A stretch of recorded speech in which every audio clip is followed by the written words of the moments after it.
about to opt in to Monerotopia, a show for the Monero community where all are welcome to join. From noob to maxi, no matter what bags you hold. Just sit back and relax to the sweet sounds of Monero's latest progress.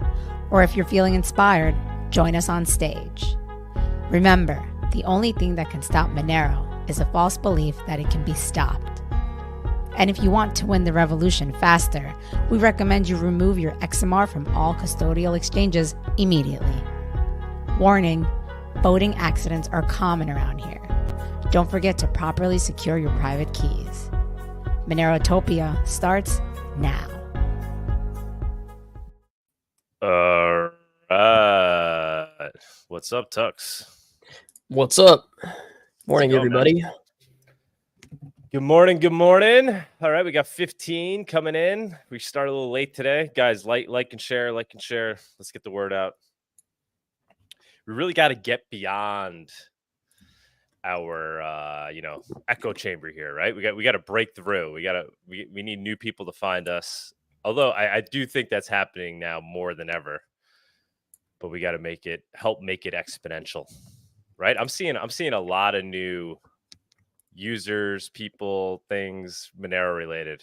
Are you getting that vibe too, Tux? You seeing yeah, definitely to a degree for sure. Especially since I got into this community year and a half, 2 years ago. There's just a constant influx of new people coming in, which is cool to see.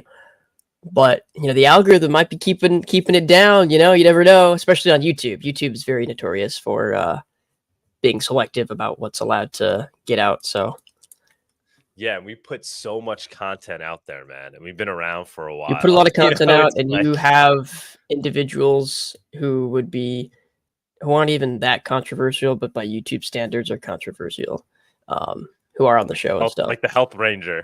That video which immediately gets taken down. It got completely taken down, right? Off of YouTube? Yep. Yeah, that was crazy. Yep. That was crazy. He's an interesting. I would like to get him down to Monerotopia. I know we spoke about that. We haven't been able to make contact with him again. He's kind of he's a busy guy. We will try. He'd be cool to have down there. Yeah, we're coming up on, I don't know, how many weeks away are we from Monerotopia? We basically I look at the countdown to the presidential election. That's what I'm engaging when they're like, only 60. I'm like, oh shit, that means Monerotopia is only 55 just under away. 2 months. Yeah. Okay. Yeah, it's like 6 days. Okay. Yeah, it's gonna be right after the presidential election. That should be interesting in and of itself. I think that's great. It's a good time to get out of town, get out of Dodge. Couple of days after the presidential election. Who knows what's going to be happening over here, right? Depending on who wins. I don't know, you think we see some havoc in the street? Let's say if Trump wins, you think we start to see protests or potentially libtards out there crying on the streets? Probably go away over a few days if it happens. Yeah. I don't know. It's exciting. It's entertaining. It's unfortunate that it's at our expense as the citizens, but at least enjoy the entertainment. Get some value at it, right? Granted, yes, we're being controlled and psyop left and right, but you might as well enjoy the show. Is the way I look at it. That's the only thing we can get out of it at this point. Exactly, right? It is pretty entertaining, man. You can't make this shit up. Shortwave Surfer 2008 tip 25 cents. 11 a.m. means 11 a.m., not 11:07, guy. Shortwave is right, man. When Shortwave runs the show, we're on time, Tux. I don't know. When Shortwave's in the driver's seat. Well, I was here at 10:45, so Tux is always on time. It's definitely me. But yeah, Shortwave, I'm sure we'll be chatting with you soon. Come on up. Thanks for using XMRchat. Let me put that in the show notes or whatever in the chat. XMRchat.com/Monero Talk. All right, guys. Yeah, you go there. You can send us a super chat. It's as easy as sending. If you've ever sent a Monero transaction in your life, it's just as easy as that. There's no sign up or login. You just type in a little message. and it's going to give you a Monero address to send your tip to, and then the message goes through. Been thinking a lot about, we were talking, I think, last show, right, about this idea. Tux, were you in on that conversation? We were talking about some new ideas around XMRchat. I don't know if you were. No, you weren't around last week. I was gone. Yeah, we're talking about this concept of, wouldn't it be cool if you could essentially send anybody on Twitter right now an XMRchat, right? And then the chats would just kind of collect there, and then they can come retrieve their account using their Twitter account.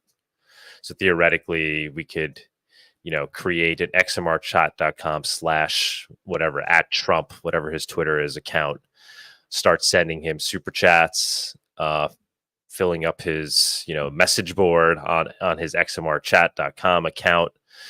And when if we ever got his attention, he could come and claim the account by just logging in with Twitter. That's a cool idea, and I know Brave has historically done something like that, but I don't know if Brave still does that because of legal reasons. They might, and I know that's going to be that could be a hard thing to do because of legal stuff, having to hold funds for people on behalf of them. Well, I'm thinking we do it in a way where we're not holding the funds, where like a wallet is instantly created that we don't have control of, but only the user, once they log in, gets control of it. But then there has to be a process so that only... I'm onto something. I'm telling you. Then you have to figure out a way to guarantee that the right person is able to claim that username and claim that wallet. Right. So I'm thinking they claim that by logging in with the Twitter account. Oh, with their Twitter account. Yeah. Yeah. I think that could be really cool. Obviously, Trump is like the extreme example. He'd probably never retrieve it. But like, we could start a little lower level, right? Going after these freedom fighters, whatnot, grabbing people's attention with that by sending them super chats. Bawdy is saying, I think they're going to make it super contentious again with fraud and lawsuits. Yeah, I think we could see like a potential tie, like a tie in the Electoral College. Wouldn't that be fun? And then, then I think the House votes and the Senate votes. The House votes, I was looking up the other day. So I think first the House votes. So basically each state then gets one vote, and the House of Representatives, whoever they currently are, come together to decide what that one vote is for each of their states. So that would be, start looking at that. Who would win in that scenario, right? You got to look at all the reps in each, right?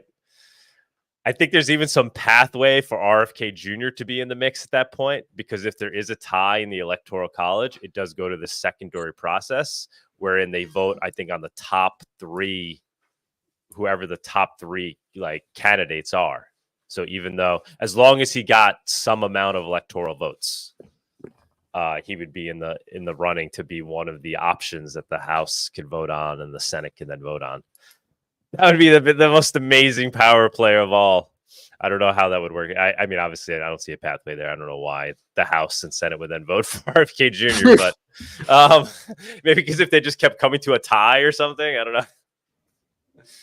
But who knows? But that would be very exciting to see a tie and then a House and Senate vote. That would be fun. I mean, unfortunately, there'd be a lot of upheaval, but it'd be interesting to experience and witness. There were who do we got? We got Secretary saying there was fraud last time. 400 million Americans actually voted for Biden. Google agrees, so I'm right for sure. Yeah, I don't know about that. Yeah, guys, send your super chats. It doesn't have to. You could send 10 cents, 5 cents. Use Monero. Use it. What's 5 cents? So anytime you're sending a chat here, use the super chat. Let's get it going. Let's raise that transaction count. It's Mr. Anti-hodl over here. He's not going to tell you to save your Bitcoin. Don't use it. Or just save it. No, you could go earn more, right? Go earn more. I was having this conversation with Raphael the other day. So his whole thing is, we gotta get the hodl culture going in Monero. The hodl culture. Oh no. That's what I'm like. I think you're gonna have a rough time with that message in this crowd, man. Like, we get what you're saying, but the the using culture is what's gaining traction, and that is by far the most disruptive thing we can do. Is literally just use it, and the price inevitably goes up as you use it anyway. As more and more people on board, Metcalfe's law, we're all the network effect. It is a limited supply. It will go up in value if more of us start up trying to earn it to then go use it. And like anything else, like dollars, right? You're going to want to try to earn more, right? As you use dollars, you're not thinking in terms of I'm just going to store, but inevitably you are, right? You're trying to earn more than you spend, right? So anybody who's, with fiat too, right? Even from when you're a kid, right? You earn your first $5, you go put it in your piggy bank, you spend stuff, but overall you're trying to increase the piggy bank. So one doesn't invalidate the other. Grow the piggy bank as you live off of freaking Monero. I think that is the way. How you put that into a short, catchy meme like stack sats. I don't know. We've never mastered the meme. I like if we use it, we win. If we use it, that's just the way it is, and at some point it would be nice to see the tide turn, but I've kind of appreciated. And this isn't just a cope, like some people say, oh, you're just coping. I don't actually care that much. I actually really appreciate the fact that Monero has been within this specific price bracket, generally trending up, especially after the whole Binance debacle. It's kind of come back to where it was before. I really appreciated its general price bracket it's been in because it's made it easier for me to just use it without caring. I'm not like, oh, if I use it now, I'm going to miss out on gains tomorrow, or it's like a bad time to spend, whatever. It doesn't really matter. Right. And it promotes me to be able to use it without having to worry or think about it. Right. It gets rid of that thought of, oh, wait, I should wait because it's going to be 2x in 2 weeks. Which we'll see what happens when those, those days will come. When the fireworks start to go off. I mean, we'll see what happens. But that also leads to more spending too. I mean, you have people like me, right? Like, I might be like, all right, maybe I'll go buy a Rolls Royce. A decent, maybe go buy a Rolls Royce on XMR Bazaar. So here's a perfect example of a user I mean, this is way more exciting to me than seeing, just watching a price chart, right? We are watching the Monero circular economy grow in real time here. I mean, the listings that are going up. So obviously, is that a Lamborghini? We have the Rolls Royce that was posted yesterday. This is Vic's Rolls Royce. Beautiful. He is selling it for 1,200 XMR. A cool 1,200 XMR. Absolute steal. Which today is approximately $212,000. So if you have 200K worth of Monero sitting around, you might want to grab yourself a Rolls Royce. Monero hits 1,000. There's going to be a taker for sure. Oh, yeah. No, wait. Did he set his price? I should probably know. I mean, obviously, the price is showing XMR. So does that mean he set his price in XMR and not dollars? Is there a differentiator for that? Yeah, I think we have it set where you could set your price in dollars or XMR. So it fluctuates. So it's. Then I think I saw another very expensive automobile. Yeah. And this has got my attention over here. The little motorcycle. 2023 Moto Guzzi. Very, very close to like exactly what I'd be looking for. I would want to get if this was a Ducati, oh my God, I would be freaking all It'd be over. I'd be all over it. The Moto Guzzi is like kind of similar. I think that ultimately they were designed by the same guy. Designed the Moto Guzzi and became its own company, and then Ducati. Ducati fly down to Florida, pick it up, and drive it back. I know, man, exactly, right? I mean, that's my dream come true. I never did anything like that, or like a long motorcycle drive. I think your ass just gets really, really fucking sore, to be honest. But it would be a cool story. And I haven't driven a bike in more than 10 years, so it'd be a good way to get back into it. Just drive it for 2 days straight. But yeah, I'm highly considering this one. I commented on it. Wow, very tempting. Has it had its first service yet? Because that's always like how they get you with these bikes. You see them often go up for sale early, and they never got their first service. These are European bikes. Like it's not like a Honda. So like usually the first service is pretty detailed. Costs quite a bit. I mean, It's a lot to maintain them to other things. But no, once it gets its first service, it's actually pretty cheap to maintain. Ducati's a little bit more because it has a chain, and you have to like wax the chain and stuff, but this doesn't have a chain.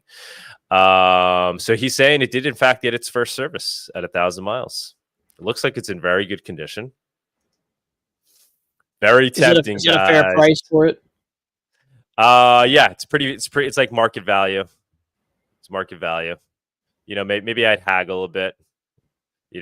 If he wants the Monero, if he really wants that Monero bad enough. I know I tried selling my Jeep. I always tell that story. That was like in 2018 or something. It was like right before it really like shot off at that time. And yeah, I would have haggled for sure for the Monero. We almost made a deal, man, and then the guy backed out last minute. We're getting more tips here. Let's see. UTXO me. I like that tip. 26 cents. Before peak fiat, spending versus saving wasn't an either or. Everyone would make money, spend money, and save money all at the same time. Nowadays that everyone is poor, this seems impossible. This is true, man. This is true. And it's also, it's the meme of the Bitcoiners because they want their number to go up. So they don't want you to sell. They could sell when they need to, but they want you to hodl. They want you to hodl.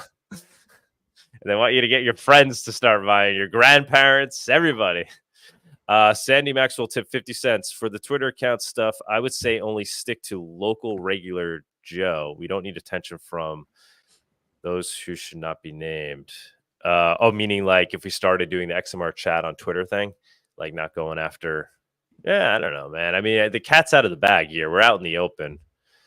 I don't know. What do you think about Tux? Should we be being more sly and working behind the scenes? I think Monero is like, I freaking ran for Congress as a Monero's pretty open of a project. I think it's good where it's at. Yeah, I mean, if anything, they're just trying to silence us. So the more we chatter, the better. And if they start accusing us of shit, that's where we get the Streisand effect. People start hearing about it. Monero tip, $3.33. Shout out Csilla and Deverick, absolute legends in the early Monero days. Both were so welcome to everyone during the COVID-19 era. Love to you both. You guys keep it. Yeah. No, see you, Monero UK. They are amazing people, and thank you, Monero UK. Cool. And we will be bringing them on the show later today. They're going to be running the hackathon, and hopefully Csilla will be helping out with the workshops as well. Deverick will be 100% focused on the hackathon. Not like, I love his mentality going into this. He really is looking to walk away with some interesting products that will be here to stay, right? Not like, let's just do something, keep it really wide open and people just kind of, create some MVP that doesn't really function.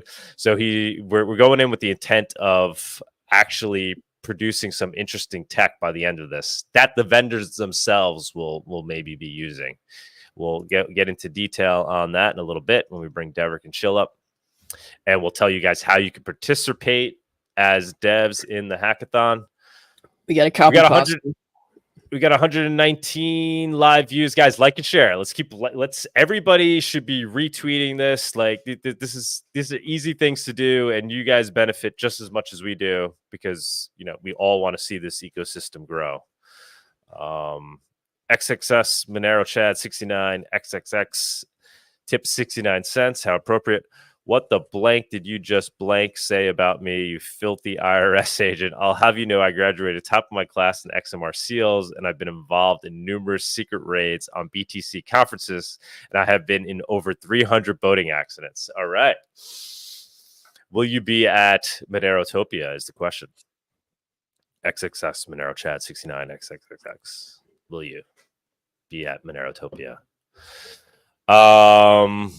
Alrighty. I guess we'll move along with the show. but yeah, I'm really exciting with the XMR Bazaar, seeing a lot of new stuff come up. We're making a lot of improvements. Anarchio is working as fast as he can. It looks great on mobile right now. It's nice and sorted out. So this is the, anything new will pop up over here. We broke it down to sections. So, we have like a simple algo, right? That will show what's the popular ones. It looks much improved. Yeah, always in stock.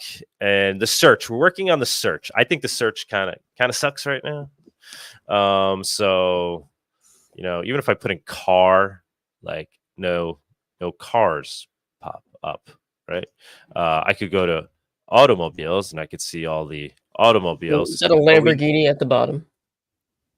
Oh no, this was some guy's cleaning service. This was one of the earlier posts, one of the first posts. Yeah, car detailing. Like that would have been the most expensive car on there. Yeah. Rivaling the Rolls Royce. But yeah, we need to fix up search a little bit. I'm thinking maybe like if we add keywords, so when people create a listing, they could also just tag select. them. Yeah, right? Wouldn't that make sense? Yep. So you could add a bunch of keywords that you want your thing to pop up on. Yep. It's decent right now, but we got to really improve that because I, as a user, personally, I'm going here and I'm trying to look back for like a listing that I saw. Like there's a blacksmith on here. But if you search blacksmith itself, you won't see it, even though in his profile, he says, what was he making? Oh, no, he was making hangers, I think. Hangers. Oh, yeah, here it is. So, yeah, like it was a little hard to find his post. I should be able to just type in blacksmith. Are these? I don't even know. So these are like little handmade hangers. How large are they? They're like little tiny, right? Yeah, that's interesting. Yeah. So this guy's cool. He's getting into blacksmithing and offering his little handmade things as he makes them here. Like, look at this. Did he make this pin? It's a gold pin. Yeah, I think he made it. I guess, right? Pretty interesting. Interesting. Interesting. I like these water purifying systems. I will be grabbing one of these. I don't know if this kind, but I've been talking. Is that a good one? I think it's like a popular one. I don't know. I think it filters out the fluoride. Somebody was telling me another one. There's another guy on here. Oh, see, look, water filters. Nothing pops up. That's not cool, right? That is not cool. Improvements to be made. Yeah, improvements to be made. Tagging would be good. Clearly, the search doesn't seem to be searching what you would expect it to be querying for. Like I should be able to find. It's doing exact text, right? So that says water purifier. So if you search water purifier. Right, that's what I'm saying. That's the problem, though. That's not good, right? We have tagging that could help to reduce false positives like that. Right, it will help broaden, right? And so when you have a noob that comes on here for the first time, it's just like, oh, I'm looking for a water filter. Yep. Well, there's 10 on there, and it shows 0. This is cool, watches, but like once again, I think there's more watches than what's been posted, than what's coming up here. This is cool. We're starting to see a bunch of watches pop up. What is this one? Fancy. Look at this. It's like a vintage. I don't know. I'm not. Are you a watch guy, Tux? Are you into watches? Not really. This but it would be funny to diamonds buy a Rolex with Monero. That'd be sick. That would be sick. Got my Monero Rolly. Somebody get it up. Put up a Rolex. I'm sure there's somebody out there. We already got the Rolls Royce. I'm sure we could get the Rolex. All right. Moving along. I guess we'll jump into price report. Oh, let me quickly, guys, like and share. Let me quickly pull up Monerotopia. We got to pull up Monerotopia. this is our focus right now, getting people to the Monerotopia conference, building out the Monerotopia conference. It's coming along. It's coming along nicely. It is a lot, guys. There's a lot of coordination involved. Oh, we got some new sponsors that jumped on board. Yeah. We got a bunch of Adoption Alley sponsors. Swap. There's so many instant exchanges right now. So, you know, if they donate, we'll put them on Adoption Alley. Some of them took, like Exelix took a high level sponsorship. So we're trying to show them a lot of support, and they'll be coming on the show as well to explain to us, you know, everything about their instant exchange, get to know the community. They're pretty well known though. They've attended Monerotopia last year. They went to MoneroCon. Good people. Yeah, guys, grab your freaking tickets and spread the word. Grab your tickets and spread the word. There's a bunch of discount codes out there. We teamed up with Crypto Vigilante again this year, so they're going to help us sell tickets, particularly the virtual conference tickets, but we hope they'll push it now early too to sell in-person tickets. And they have a really good discount code. We gave them one of the ones that, so it's instead of just 10% off, it's 20% off. So you could find that floating around. The Crypto Vigilante is tweeting that out. I guess I might as well say it here. I think it's TCV24 is the code. And yeah, just get your ticks, spread the word. If you want to participate in any way, email us at Monerotopia@protonmail.com. Actually, I did some kind of accounting last night, looking at things. Oh, by the way, early bird tickets, we only have 2 days left. So I think Monday we're going to raise it. So giving you notice now, if you haven't got your ticket yet, all the prices will go up. This is really more so just as a punishment, more a stick than a carrot. We just want to get you guys to just start, buy them, right? So buy the ticks because we will raise the prices.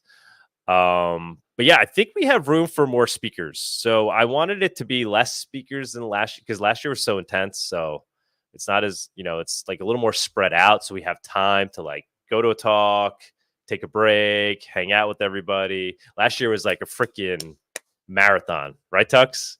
So it was like too intense. So this year it's going to be like we have 4 days. So this way, because when you're looking back at Monerotopia, yes, there's going to be amazing moments with the speakers and everybody's in there like, holy shit, we just all experienced this together when Luke Parker explained this concept to us. But your best moments are going to be when you're just hanging out, talking, chilling with Luke Parker, hanging out with whoever, and all that happens in between the talks. So we want more of that time so everybody could chill, especially with the marketplace there. You'll be eating, using Monero, buying, other, things that might enhance your experience at Monerotopia with Monero. And so we want you to have plenty of time to chill. But that being said, reach out or let us know if there's anybody else you want to try to get. We could get, 1 or 2 more speakers. I think we'll add to the main stage. Obviously, we got all the big names. We got Jeffro, which is really cool. He's a Monero dev that I've never really interviewed. I never had it on the show. I think he's not very public. Yeah, he's not very public. So super cool that he will be speaking at Monerotopia. He's a phenom. You look at like the amount of commits made to Monero, right? He's done quite a bit. I was looking. So very cool that he will be joining us this year, and we can hang out with him, give him the stage, and he'll be giving a talk. Obviously, he's working on things related to, I think, help with the implementation of full chain membership proofs. Justin Bierman is obviously everybody's working on things that are helping towards the implementation of full chain membership proofs right now, which is very cool, very cool. And obviously, Luke will be giving us an update as well, and I'm sure he'll be talking about Sarai, giving us an update on that. Amir Taki, Rachel Rose, they were supposed to come last year, and they bailed last second last year because Amir got sick. So super excited. They will definitely be there here this year. Maybe we'll probably make them one of like the opening talks just to get everybody feeling the vibe, the cypherpunk crypto anarchist vibe. So that's very cool. And a bunch of others, guys. Some newbies. Aaron Day, he's quite popular. He's got a big following. Berwick is going to be joining us again, which is very cool. I saw Aaron Day last week. Oh yeah, where? New Hampshire. Oh, cool. Yeah, what was going on there, man? Yeah, so there was like a camp. It's called Peak Prosperity, and Aaron Day had very long workshop and onboarding people to Xano and Monero through Cake Wallet. So I was there helping onboard people, and I basically just batch sent a bunch of Monero transactions to everybody that onboarded. Very cool. What was the feel? I know Aaron is he's doing a good job pushing Xano too. What was like the general feel with the people? How many people walked away with Monero in their hands? Over 50 people. Oh, and there would have been more people, but it was split between two different people like speaking at different places at the same time. But it was a good amount of people, and they were very interested, and they were quite receptive to Aaron's workshop. And of course, he's a really good job at his workshops, onboarding people. So very cool. Yeah, he'll be down there. So very excited to have him. He brings a good vibe, and yeah, he's doing a great job growing Monero adoption.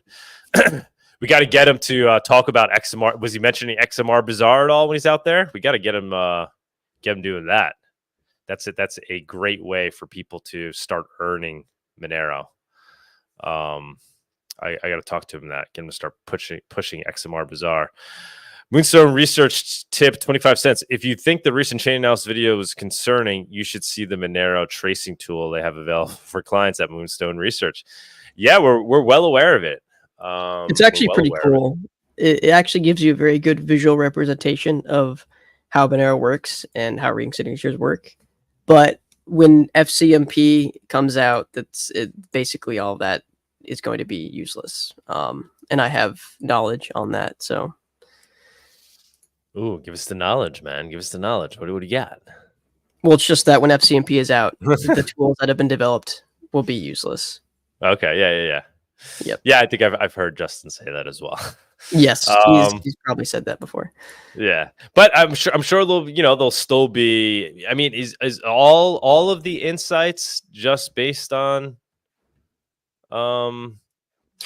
No, not just based on ring signatures. Like the thing with the chain analysis video, it's that they're able to correlate submitted transactions because people are directly connected to a node that they have control over. But removing ring signatures will make it incredibly harder to use those external things like IP addresses to trace a payment through to the end. Now, if someone uses the same IP to submit a transaction to the same node twice, I mean, sure, you can correlate that, but it doesn't actually mean anything. There's less ability to trace through. Right. So it's the same things we saw with the chain analysis, right? They're compromising. They're using nodes, right? Yep. And they're also just attempting to trace through the ring signatures, but even then they aren't doing that super well, and they're making a lot of guesses, which some are well informed from the software that they're using. Some of it's just they can't really go through it. So really, just use your own node or use a trusted node. Don't use random nodes. Don't use node aggregators, unfortunately. And once FCMP is out, I mean, it's going to be a whole different ballgame. Recharge on a report-to-report basis or recharge for access. Yeah, price movement also tracks more users and helps the network effect. That is true. That's true. And to be clear, I'm not against price movement. I'm not against people saving. I just don't want to see the hodl culture take over Monero like it has with Bitcoin. Yeah. We don't disagree with that. For sure. We want the price to go up. 100%. I mean, I'm definitely not one of these, it's just a tool. and it's trending to 0 against Bitcoin. No, hell no. It's got real world utility, unlike Bitcoin, and that's why it will go up in value. But the Moonstone research, we had Justin on when he first started this project. I'm due for another interview with him. Tried to get him to come down to Monerotopia. Not sure if he'll be able to make it. Maybe we get him to do a remote talk. But I think it's like some people are like, oh, he shouldn't, he's a traitor, right? Or like, well, however they're phrasing it, right? Like they're upset that Justin is doing this. I mean, it's just like with Bitcoin. I never understood the take from Bitcoiners that were like upset about the existence of chain analysis companies. Like, that's just, if you're, it's just the incentive. There's an incentive there for them to exist. They're going to exist, right? It's like free. It's the free market.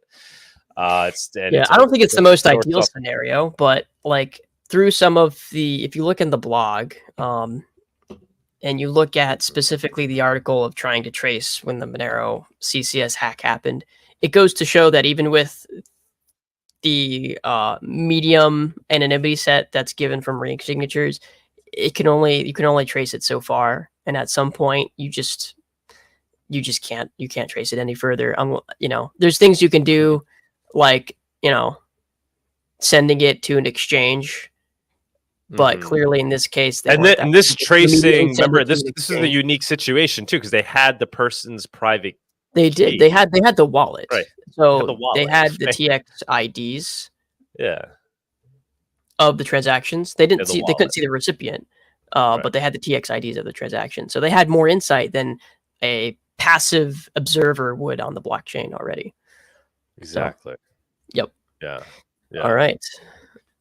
So we'll see if we get Justin up. But I mean, this is Justin's been talking about this for years. A lot of the Monero devs have been talking about this for years. This is why we're implementing full chain membership proofs, because it's been known for many years that ring signatures needed to be upgraded. Right? Yeah, this is not a new thing. This is not the Eve Alice Eve attack, the poisoned outputs attack that can be done on ring signatures. If you have additional information and access to exchanges and all their users, and you also perhaps whatever. There's things that can be done, and putting that information out there is a good thing, not a bad thing. What would be bad is if we're all walking around with our heads in the sand, like the Darrow people saying it's the most private and untraceable thing in the world, when it's not, right? So we are cognizant of flaws. We've been cognizant and this is the culture of Monero, and it's working. It's working. It's proven to work. So let's not poo-poo this culture. This is fantastic. So the fact that Justin is out there doing this, I mean, he's capitalizing on this, and it's pushing the implementation of full chain membership proofs. So thank you to him. I mean, I was talking to Francisco about the concept of even open sourcing tool, like chain analysis tools. So then you take away the kind of the business incentive, you take away their business model a little bit, because now it's free for anybody, and then it also exposes things that can be done. And then on the other side, we fix it so that those tools become worthless, right? It's always going to be a constant cat and mouse game. And Monero is going to have to continue to evolve to stay ahead of it. But full chain membership proofs leaps us, generations ahead now, right? Where we have breathing room, and we'll continue to try to track and trace, doing various things. But it's really going to be pretty foolproof at that point.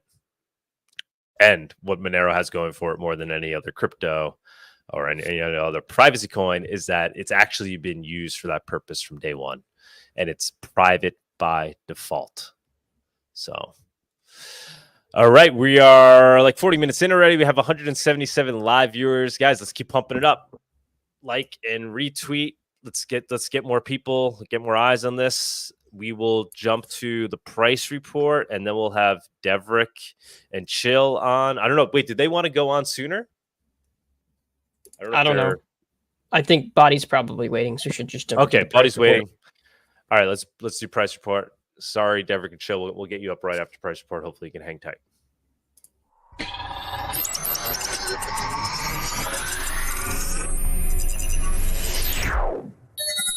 The Monerotopia Price Report segment is sponsored by Exolix, a privacy-focused, non-custodial instant crypto exchange. Go to exolix.com to enjoy secure and completely anonymous swaps with no KYC or sign-up. Swap between Monero and 2,000 plus assets at the most competitive rates and with no limits. Exolix.com, your fast and secure way to privacy. Hey guys. Buddy. Hey, what's going on, man? Oh man, just chilling, just listening to everything you guys got to say. Good start to the show this morning. Strong. If y'all want to pivot to the guest first, if he's got limited time, I can stick around and do the price report afterwards. I think we're good. I think we're good. I think they're good. Okay. Cool. Wait, let me see. Let me just check my. Yeah, it's all good. Just go ahead. Okay, it's good. Go ahead. Well, I see you got our. This is when we made our guesses for price for Monerotopia. Yeah, nice. Right now I'm closest, but with the way price is moving to the top side, maybe we'll all be wrong. I hope we're all wrong. What did I put in? I put in. You put 202. All right. You're the orange line. We gave you the coveted burnt orange color for the chart here. We'll be flying high, man. The tequila will be flowing. I actually don't really drink much tequila these days. We'll definitely or mezcal. I haven't really, I pretty much stopped drinking. Just purely a weed smoker these days. Okay. Yeah, stay away from the alcohol. But down in Mexico, I'm sure I'll have a mezcal. I've learned from Are you complete straight edge? What's your... No, no, definitely not. I went total straight edge from like October of last year until maybe like a couple months ago. I was doing blood work. I'm always trying to like get stuff to be more ideal or like fix little things. Yeah. And I was trying to solve something called high ferritin, which is like a high iron content. And I was trying to figure out if it was really high iron content or if it was some other problem. So like to try and like eliminate every cause, systematically, I quit drinking for like 6 or 9 months or something. But no, I started having, like a few beers on the weekend.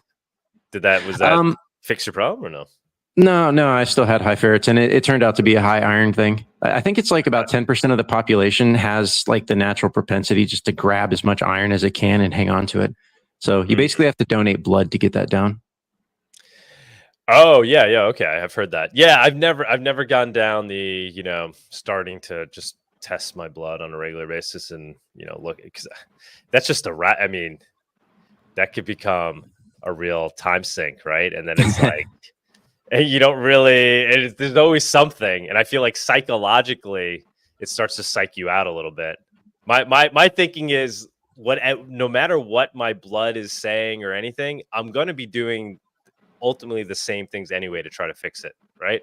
Which is eat organic foods, right? Whole organic foods, meats, whatever, good pasture raised eggs, things like that. I'm going to try to sleep my 8 hours. I'm going to try to, get enough sunshine. I'm going to try to exercise. Like no matter what my ailment is, I'm going to try to do the same things to fix it anyway. I don't know. That's my take. And then that allows me to not worry about the, trying to monitor my body, rather just focus on what the fixes are anyway, which is it's the same things. We there's no super hidden secret, right? I don't know. I that's kind of like the 80% solution, like 100%. Yeah. For the vast majority of people, just doing those things is going to get you a really long way, especially if you're, say, under 40. You can basically just do that and have a pretty good result.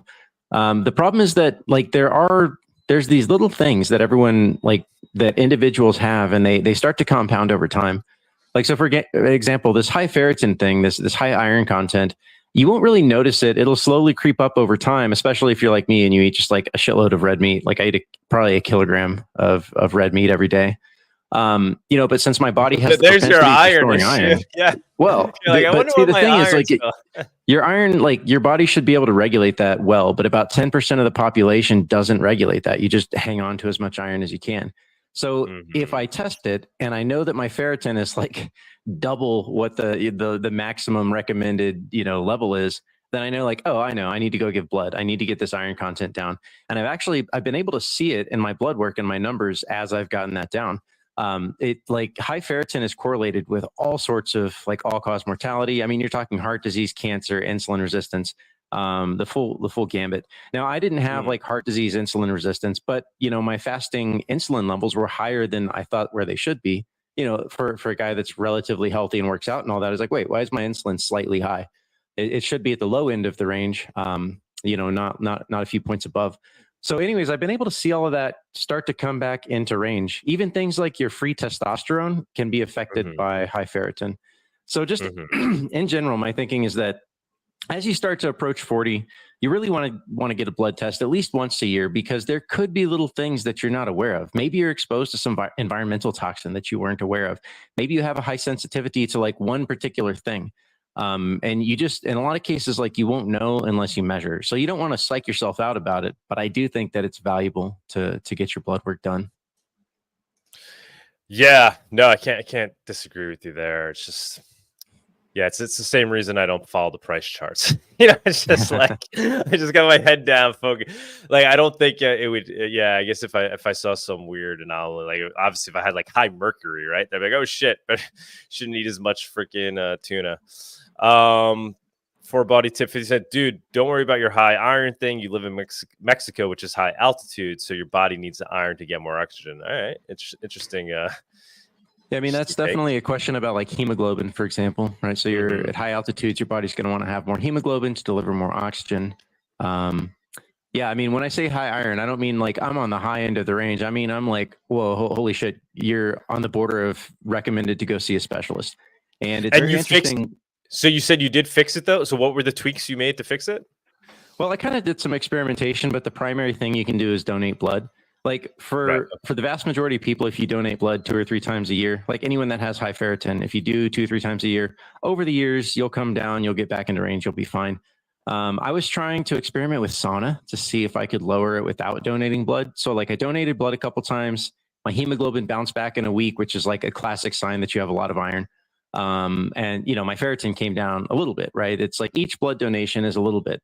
So then I said, okay, cool. It is iron. I started doing a sauna to try and see if that would maybe like, if I could like get rid of the iron that way. Cause saunas, it's known for getting rid of heavy metal, stuff like that. Anyways, that worked kind of for a while and then it stopped working. So now I'm kind of doing the blood donations again. I should be there in about a month or 2. You're not supposed to donate more than once every like 6 to 8 weeks. But for people that have ferritin content at my level, they will actually prescribe phlebotomy like once a week or once every 2 weeks until you get down to where you should be. Really? So yeah, you just have to monitor your hemoglobin. You're meant to be, like a freaking warrior out there fighting every day. Yeah, I guess it's in my blood. Maybe I need to go bleed some more. I don't know. You got to go like wrestle animals and try to kill them with your bare hands and then eat them. Like that's the problem. You're just eating the steak. You're not, you're not wrestling a wolf. I think that is kind of my thinking. You're not like spilling enough blood, man.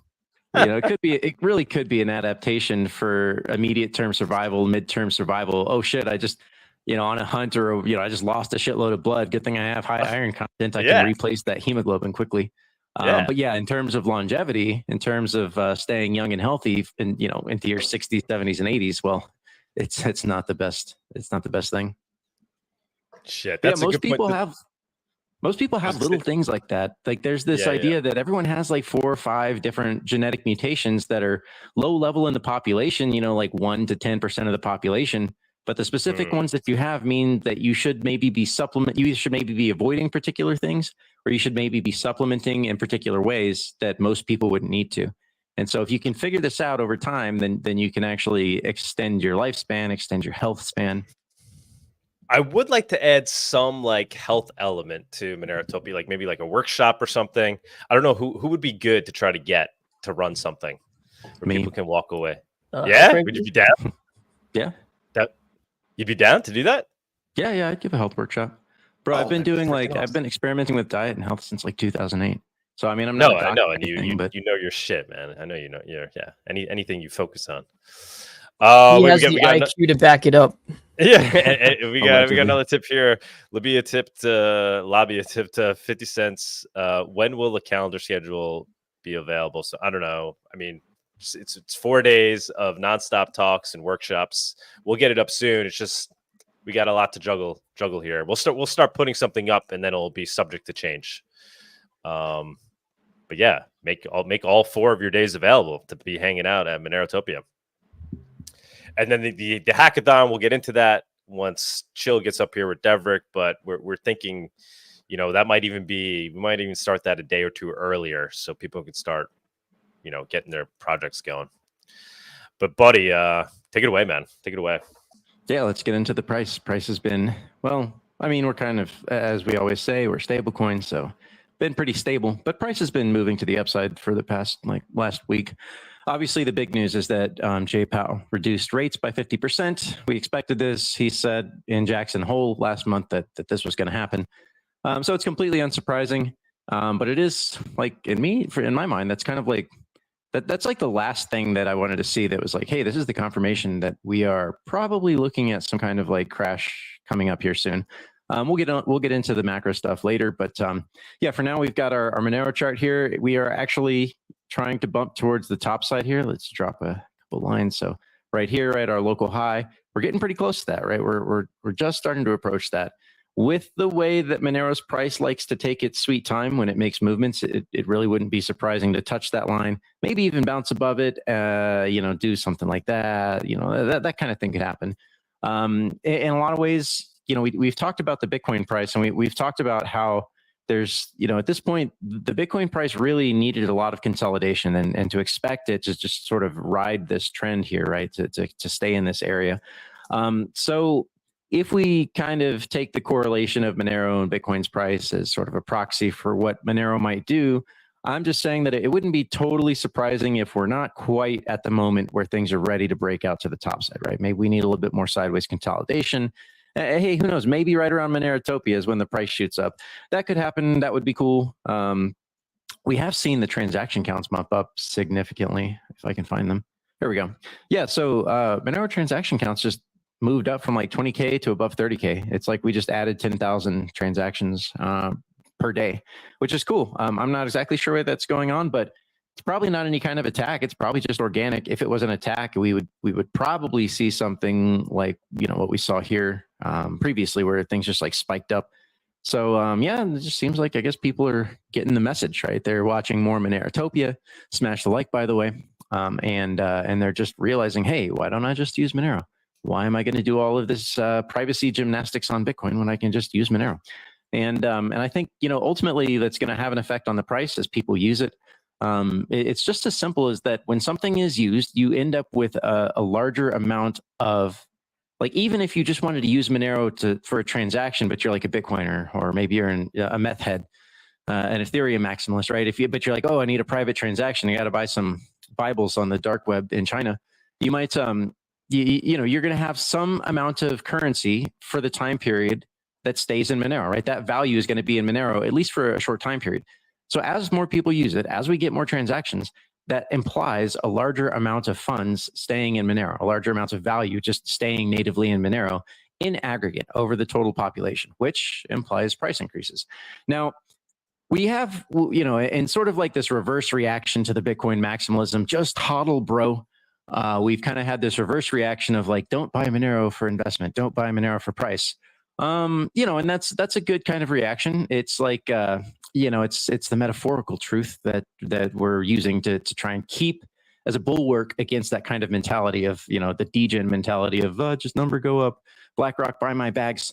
But it would be better. It would be better if Monero had a higher price, because it would encourage a higher hash rate. So let's just take a look at the average hashes per day here on Monero. And wow, we're actually doing really good. That's awesome. Okay, so yeah, there was some a lot of this volatility you see here in this area was apparently some big botnet got shut down, but then we recovered very, very quickly, and now hash rate is up here. Probably this is correlated to Monero's price doing relatively well over the past few months, right? Hash rate is doing good. Monero's price is encouraging more people to hash, and so the higher that Monero's price goes, the higher that our hash rate is going to go, because it just makes that economic calculation a lot easier. So I say the biggest reason that we want a higher price is to encourage more hash rate. We can still get attacked. Like, I don't like the fact that we could still get attacked. It would be, I mean, you need a lot of resources. You're going to have to marshal a lot of CPUs from, I don't know, probably the government would do it, and they'd probably go to Amazon or Microsoft or people that run big CPU, big server farms, whatever. Yeah, they would need to do that. So it would be like annoying for them, but they could totally do it. So that is a problem. But if we like 10x the hash rate, like obviously we'd all be millionaires by the time we have 10x the price. But that would put us like significantly farther away from making it easy for any government or large resource entity to actually attack us, right? That makes it much less likely. So the reason we want to see price increases is to see the hash increase. And hash rate increase is not just security theater in Monero, because we have CPU mining. Okay, this is a price show, so kind of gone off on my like little rant there. So okay, but anyway, so here's the price. Monero's doing good. Like I said, might need some more consolidation before we actually start to move to the upside. That would be corroborated by what's happening with like the Bitcoin price. Monero versus Bitcoin is also doing quite well. We've taken a bit of a cool off since we last talked a couple weeks ago. Basically just trying to get back into those lower standard deviation bands that all broke down from the delisting. Although we are now solidly in the long-term lower standard deviation bands, which are that yellow line that I drew there. So we're basically like hanging out around that area. Again, that's very long-term lines. Like if we go to the weekly here, you'll be able to see that a little bit more clearly. Obviously, we still need a lot more recovery here. This is the kind of thing that's just barely maybe starting to show some slowdown here, but we'll have to wait and see. Let's make sure and check the comments here. I always like to make sure we got the comments. Yeah, okay, nothing price related, I don't think. The huge dip was the Stripe miner stopped mining. Okay. I guess he was called the Stripe miner. That was regard to the Monero hash rate when we lost the botnet. Okay, so then we also have Monero versus Ethereum, which has also taken a little bit of a cool down. Stopped out at the kind of very obvious place here with the moving average cluster. So maybe need some more consolidation there. ETH has not been performing very well, not relative to Bitcoin, not relative to Monero. So maybe we've got some extra gains to go there in relative to ETH. Same thing with the XMR dominance. Obviously, it's basically just how Monero is doing relative to Bitcoin and ETH, plus all the shit coins, but there's really not much to say there.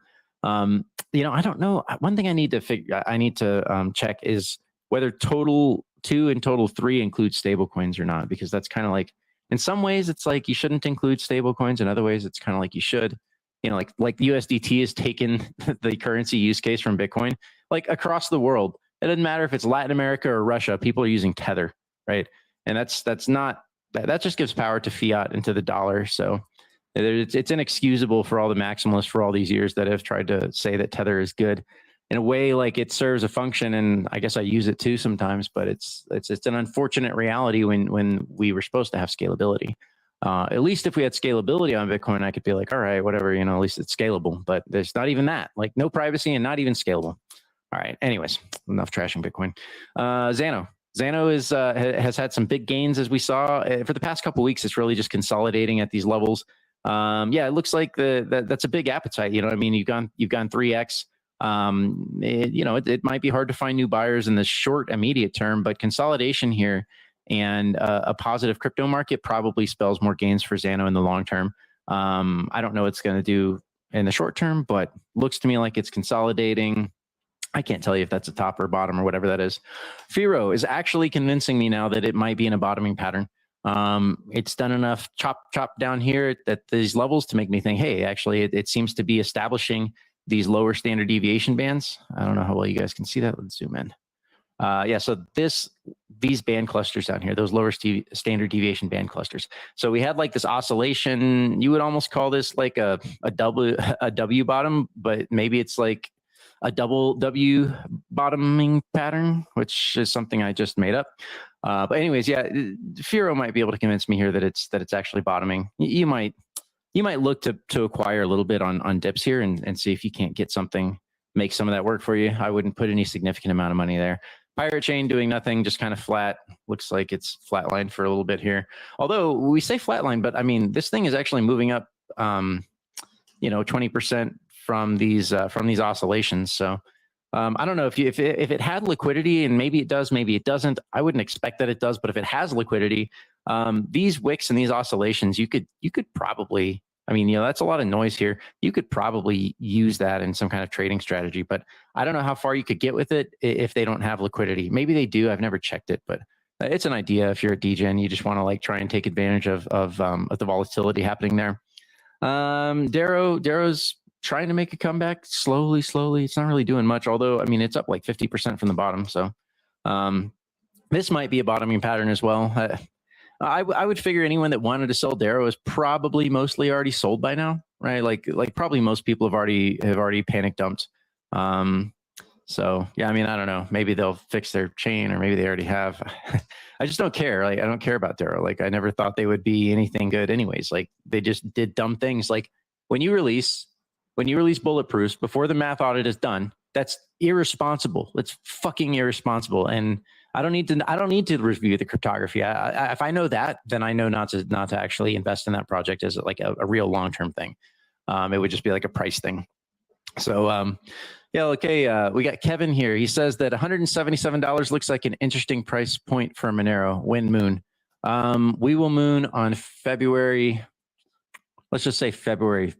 Let's say Valentine's Day on February 14th. Right. There you go, sweetheart. Okay, so Zcash. Yeah, okay, so we have Zcash here. They also are kind of like consolidating after some pretty big movements. It's funny how they fell so much from the top that it's like, doesn't matter that they did like 2.5x. That doesn't look like much in comparison to how far they fell. But okay, let's zoom in and we can actually get a better feel for that. So yeah, I mean, there was the big dump, and now it's kind of like consolidating here. Okay, I don't know, whatever, Zcash. I don't have any opinions really on where that goes. Okay, so yeah, let's go to Bitcoin. We talked about Bitcoin. We just like to have this kind of consolidation happening here.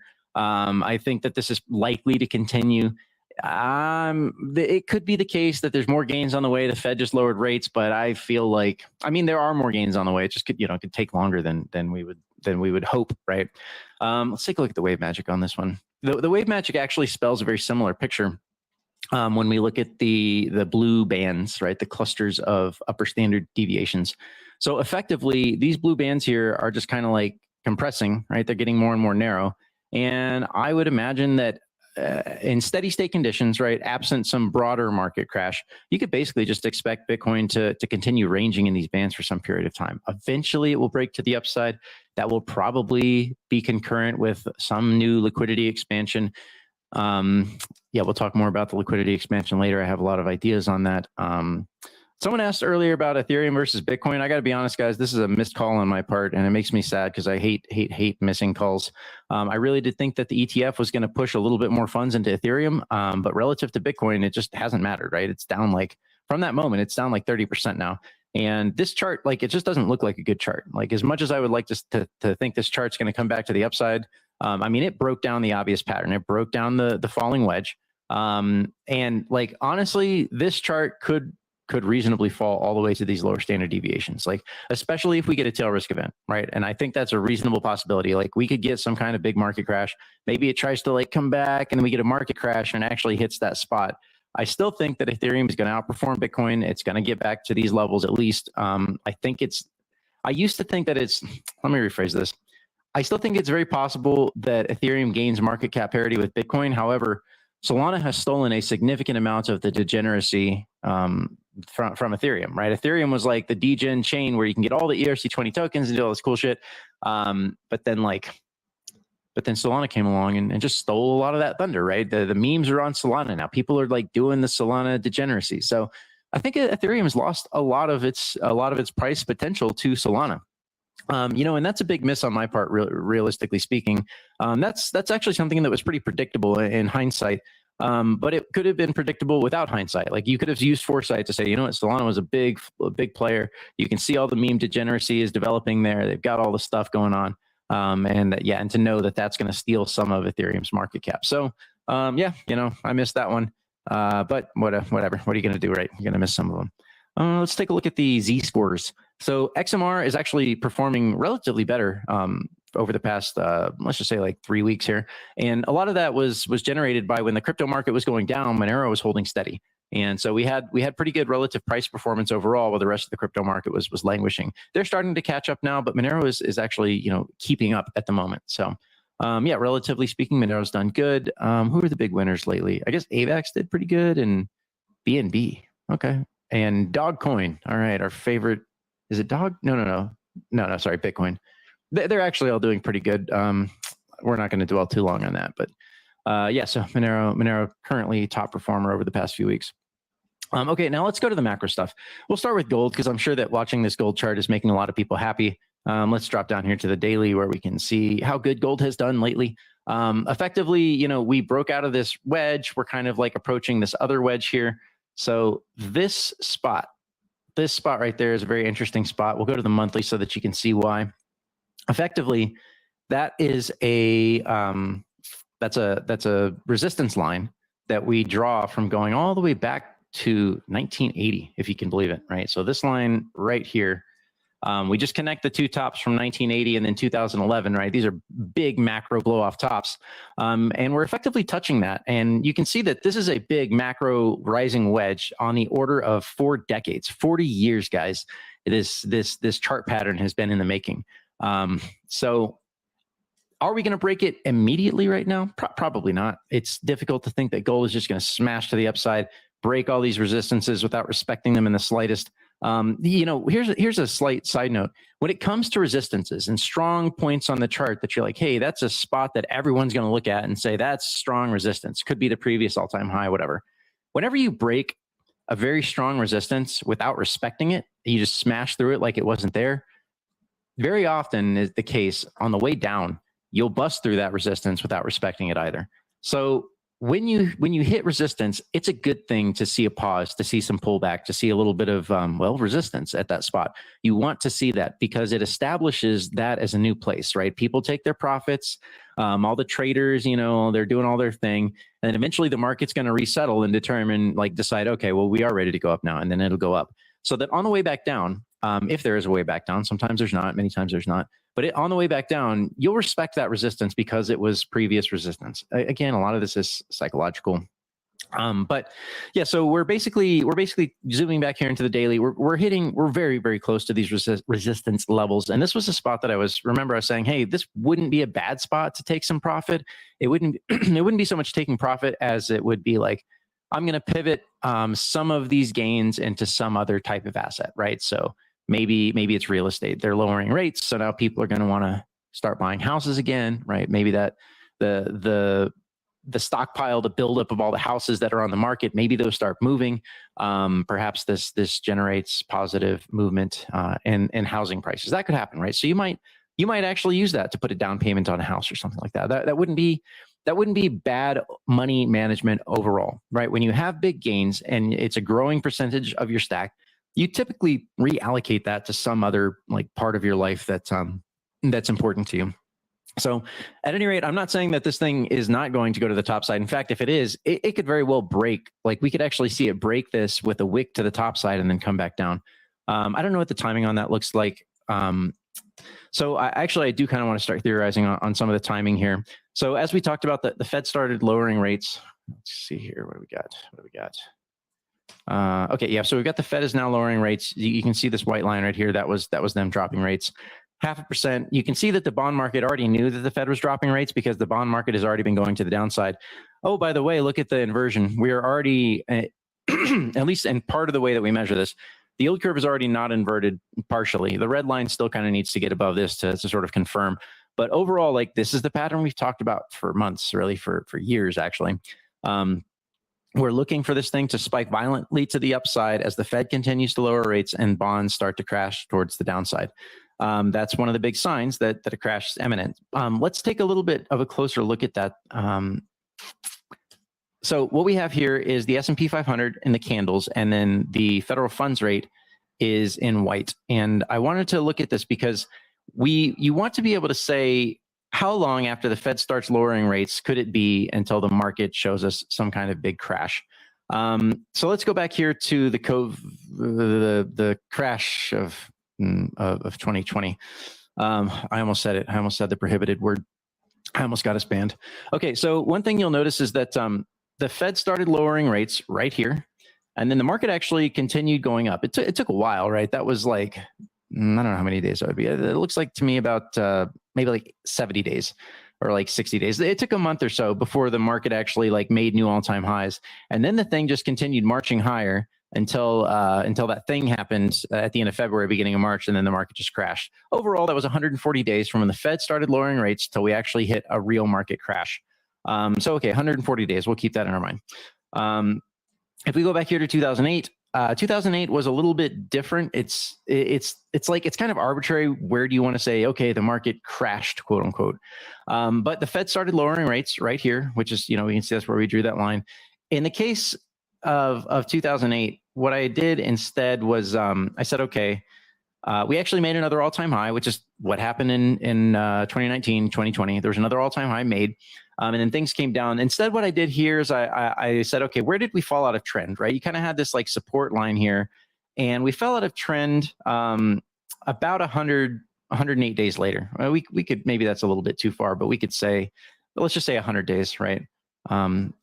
You'll notice right here, like there's a few extra days unaccounted for. I don't feel like changing it right now. Anyway, so about 100 days, right? So 100 days, 140 days.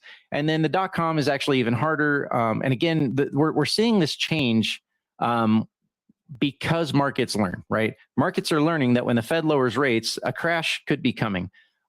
So in the case of the .com bust, markets had topped long before, right? And then they started moving towards the downside. The big crash started in earnest around March of 2001. So you can see that right there. So from the moment that the Fed started lowering rates to where things really like crashed in earnest, kind of really breaking out of like this support area, was about 50 days after the Fed started lowering rates. But again, the market had already kind of been on its way down. So, all right. I know that was a little bit cumbersome to go through, but I just wanted to show you guys. So we're looking at like, 50 days, 100 days, 150 days. So hypothetically, if we're looking, we could be looking anywhere from, let's just drop the measurement here. If it was 50 days, we would be looking at perhaps December. If it was 150 days, we would be looking at perhaps April. So yeah, I mean, the markets could continue to go up here. I'm not telling you that the crash is here. I'm just saying like that was the last confirmation piece in my mind that the snowball is happening. There are events in motion that cannot be undone. And things are like, we're probably going to see some kind of market crash. So yeah, that's like the JPOW macro stuff. The S&P 500 actually put on new all-time highs this past week, just by a tiny little bit. But yeah, I mean, the S&P made new all-time highs. The NASDAQ is still kind of languishing, which is interesting because of all the AI stuff and all the tech stuff. You would think the NASDAQ would be performing better. I don't know why it's not, but it still hasn't made new all-time highs. It's only 5% off the all-time highs though. So that's the NASDAQ. Okay, reverse repos are just steady, but they seem to like have entered a downtrend now. So this seems to be, if this downtrend continues, this would seem to be fuel for the markets to continue going up for the meantime. But they're running out of liquidity here from the reverse repos to use. So we could see this thing come to the downside, and once it hits zero, like there's no more money to pull from reverse repos and drop into the market. So. The other thing too is that if we do have a market crash coming, people like to get into bonds, the safety of bonds. That's a common thing that happens. We also talked about oil. We had not looked at oil for a long time, and I started looking at it again because we sort of dropped out a trend here. You'll notice, and this is not a confirmed, in my mind, this isn't exactly a confirmed falling out of trend. It could be the case that this just wanted to visit this area right here because of the horizontal significance. So hypothetically, maybe things could do that, which would signal really more time before we have any kind of crash. But if this thing starts to move towards the downside and we get a downtrend, that's really telling you, hey, the crash is starting to think sooner rather than later. So we'll keep looking at that as the weeks go by. Yeah, so I think that's about it. I want to throw out one little like crackpot theory here about how we could see a crash unfold.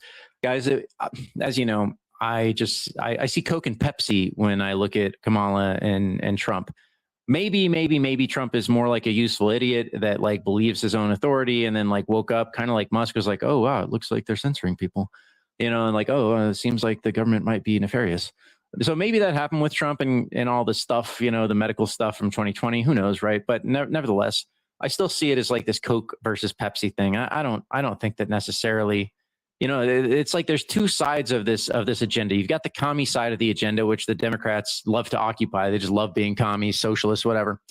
But then Trump, Musk, Peter Thiel, you have to look at the connections these guys all have, right? I mean, we're talking like Bilderberg. They are Trump was the money printer extraordinaire of 2020 and caused the inflation, even though he blames Biden. These guys are the technocratic, corporatist side of the deep state.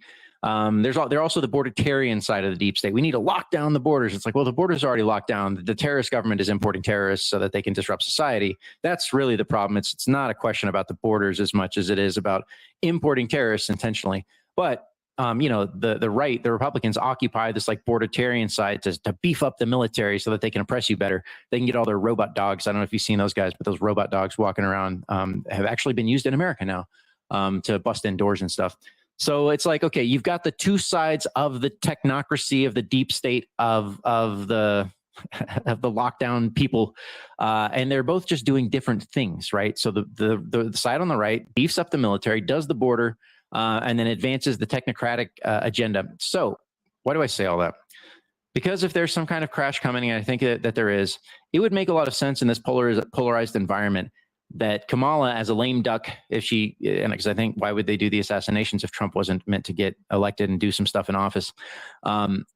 The theatrical events, there's two of them now.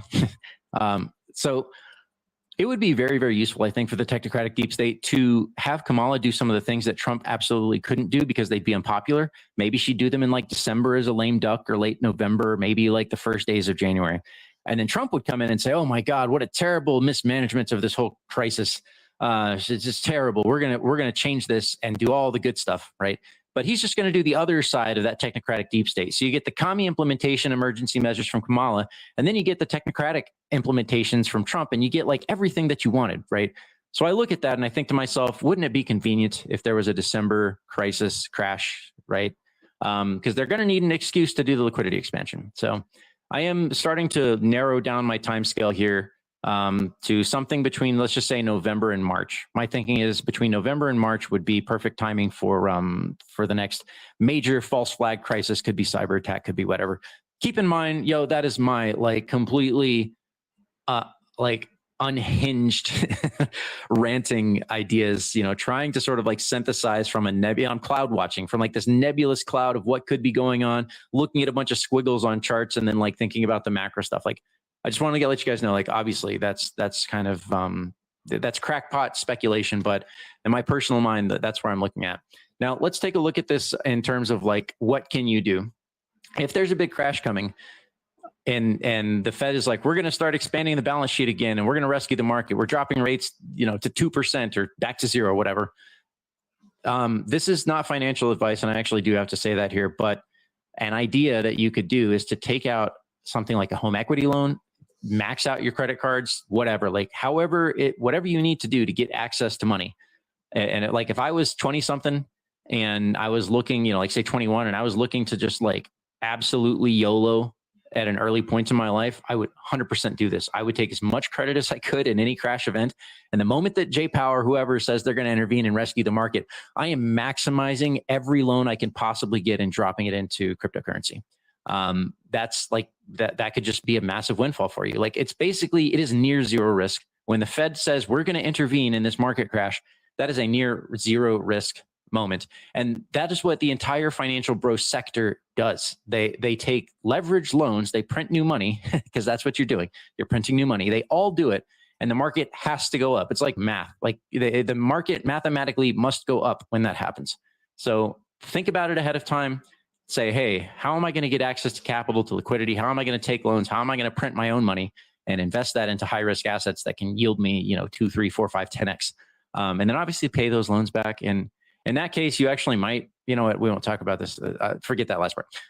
Just figure out ahead of time how you would take loans and then maximize your opportunity there at the bottom, especially if you're young and you have a high risk tolerance. If you're 50, 60 and you got your life savings already and you got your houses paid, maybe that's not the best idea. Maybe you take a smaller loan, right? You got to take less risk. Okay. That's the price report today. Let me check these YouTube comments. I see we've got Roy here. NASDAQ, a giant casino. It is a casino. The funny thing is, the house is rigged. The game is rigged to go up. It's always up. So they're like, it's a casino they want you in, which is kind of a trap, which all casinos kind of are. Let's see. I kept a bit of powder when the financial system will collapse to get cheaper XMR. Yeah, 100%. The Simpsons told us that Kamala will be the next president. Okay. Did you get some of the super chats up top? Did you get those? I got Kevin. Yeah. No, there was this guy over here. What? I missed crack purchase scene enthusiast. Yeah. I'm sorry, crack purchase scene enthusiast. Bawdy is engineered to spill blood both on the battlefield and the markets. Your call on gold and XMR for the last 3 months are dead on. Closest Bawdy fanboy. Oh, thank you, AK Anon. Appreciate that, bro. And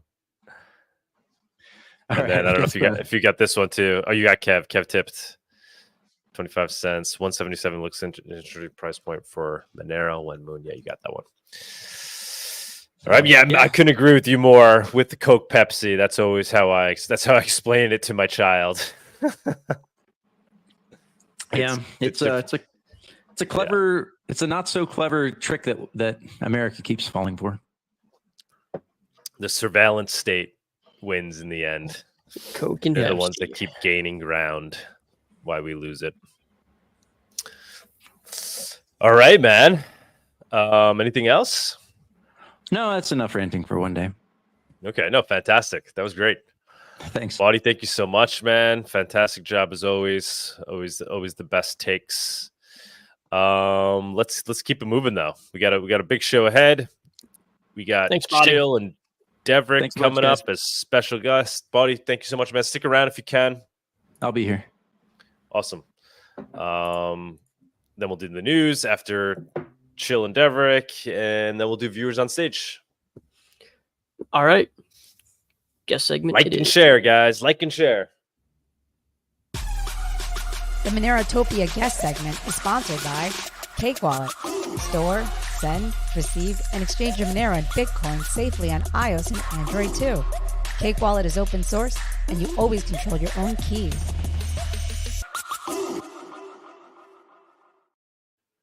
All right, Csilla, what's up?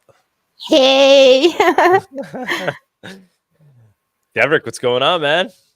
Yo, what's going on? How's it going? Two different vibes. We got like Csilla, he's having a party over there, and yes, he's having a party too. He's just a little more chill, a little more relaxed. How's it going, man? You definitely bring the vibe to Monerotopia, that's for sure. Both of you. Appreciate you guys participating. We're looking to change it up a little bit this year. I'm excited to see what we can do. Yeah. Let's tell the people. Let's tell them about what we're thinking here. Yes. So the hackathon thing actually is something that Luke Parker at the last Monerotopia kept going up to us. He's like, you guys got to do a hackathon next year. You guys got to do. He was like watching you guys in the workshop and everything. And I was like, yeah, sure, hackathon. And then so they did one at MoneroCon, which is cool. Yeah, I know. I'm not sure what exactly came of it. I know there were some winners. But now I think you guys kind of paid attention to that, learning from it, and goal here, do a hackathon and actually walk away with some useful product that can come out of it. Useful is keyword.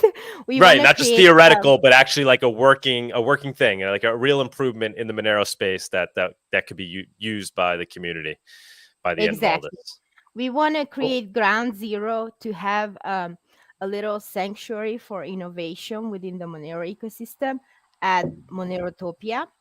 And we don't want to water down the focus. So it's going to be focused on one of the most widely used open source self-hosted payment processors, a BTC Pay server. As you guys know, Deverick has done a lot of work in integrating BTC Pay server Monero on the Monero side with Umbrel. He also integrated a Monero node with Umbrel. So Deverick, you should be giving a talk too, man. Why don't you give a talk this year? I don't want to pressure you. I feel like I feel like I'm better on the ground building shit. I can definitely talk, and I can definitely talk and spew some ideas. But I feel like we got a pretty good community of individuals out here doing doing God's work. Like Bawdy coming in these past couple years, listening to him. I haven't even given him his shout outs or even talked to him, but just putting in work out there, man. So like I feel like all the people on the ground out there lets me get down and do my work and sit quietly. And that's how we got Umbral to merge the PR request to get Monero out there. We got over 3,000 downloads already. So I mean, if you think about it, if we had 20,000 nodes out there, we already set up to 4,000 out there in the past couple months. That's a significant portion of the network that's getting ran by Umbral right now. So just good to see that we have a little bit of support. Looking for contributors there and always looking to improve the ecosystem. Obviously, one of the big things I'm looking to do is make it easier, not only for the users, but also for the merchants. I feel like, over the past couple of years, we haven't done a really good job of improving the merchant space. So BTC Pay Server being one of the best merchant solutions out there, that's free open source software. I wanted to take an opportunity to dig in, make some improvements there. There had already been some requests to improve some integrations and features within the platform, but there still is a lot to be desired. So I'm looking for the community, especially the vendors, to reach out and let us know what they're looking to have within the platform. Not only that, 2.0 is coming out. I reached out to BTC Pay Server and let them know about the hackathon. And Nicholas Dorier, the creator of BTC Pay Server, immediately responded and was like, "Hey, 2.0 is coming out. Would love for you to take a review of that and see if there can be any contributions there." So if anybody wants to start contributing, not only are we going to make some improvements, but we also have to anticipate what 2.0 is going to look like when it comes to altcoin support. And essentially what's happening is a lot of the payment code is being abstracted away from the core code base, and each one of the cryptocurrencies will be added as a plugin. So someone needs to lead the charge to create that plugin for Monero and get it out there. So I'm happy to kind of help get the team together and start getting work done. That's fantastic. That's fantastic. And I'll let Csilla finish her thoughts before I chime in again. Well, the goal, so it's twofold. We want to first refine the user experience for both the vendors and the developers, and really boost usability and create measurable adoption. Just like Deverick said, we can see with the nodes as well, how many downloads. We can see exactly and measure his work from last year with the workshop and Monerotopia. We can see, the impact now a year later. So we want to create something similar.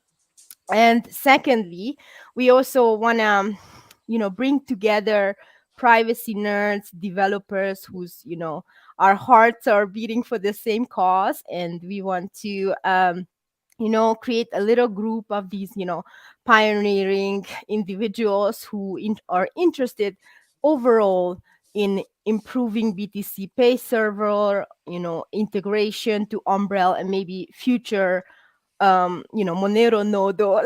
Who knows? This is just the beginning. Like I said, it's ground zero. So we want, So this, No, fantastic. Yeah, hoping to get Abdullah down there as well. If you recall too, Doug, day one of when we were talking about the Monero node some years back, I had made some comments about BTC Pay Server, and let's make sure that we can get that integrated. And the reason being, we need to make it easy for the vendor to launch a solution that allows them to receive payments, including POS system solution, accounting capabilities. It can't just be a QR code where bro's receiving a payment. That's great, but I'd like to see it where we can make multiple payouts to individuals. Let's say we're hosting an event and you wanted to set a defined list of individuals that should receive a percentage of the proceeds for some type of donation campaign and things like this. There's a lot of kind of just opportunity in BTC Pay Server, and I want us not to only just focus on Monero, but just think more openly about the idea of improving BTC Pay Server, because any improvement to that platform is an improvement to Monero in general. So keep eyes on improving Monero and the integration there. Let's get the plugin ready to go for 2.0. Let's improve some of the work around remote node integrations. I've seen a lot of requests to ensure that we can get some type of remote node capabilities there.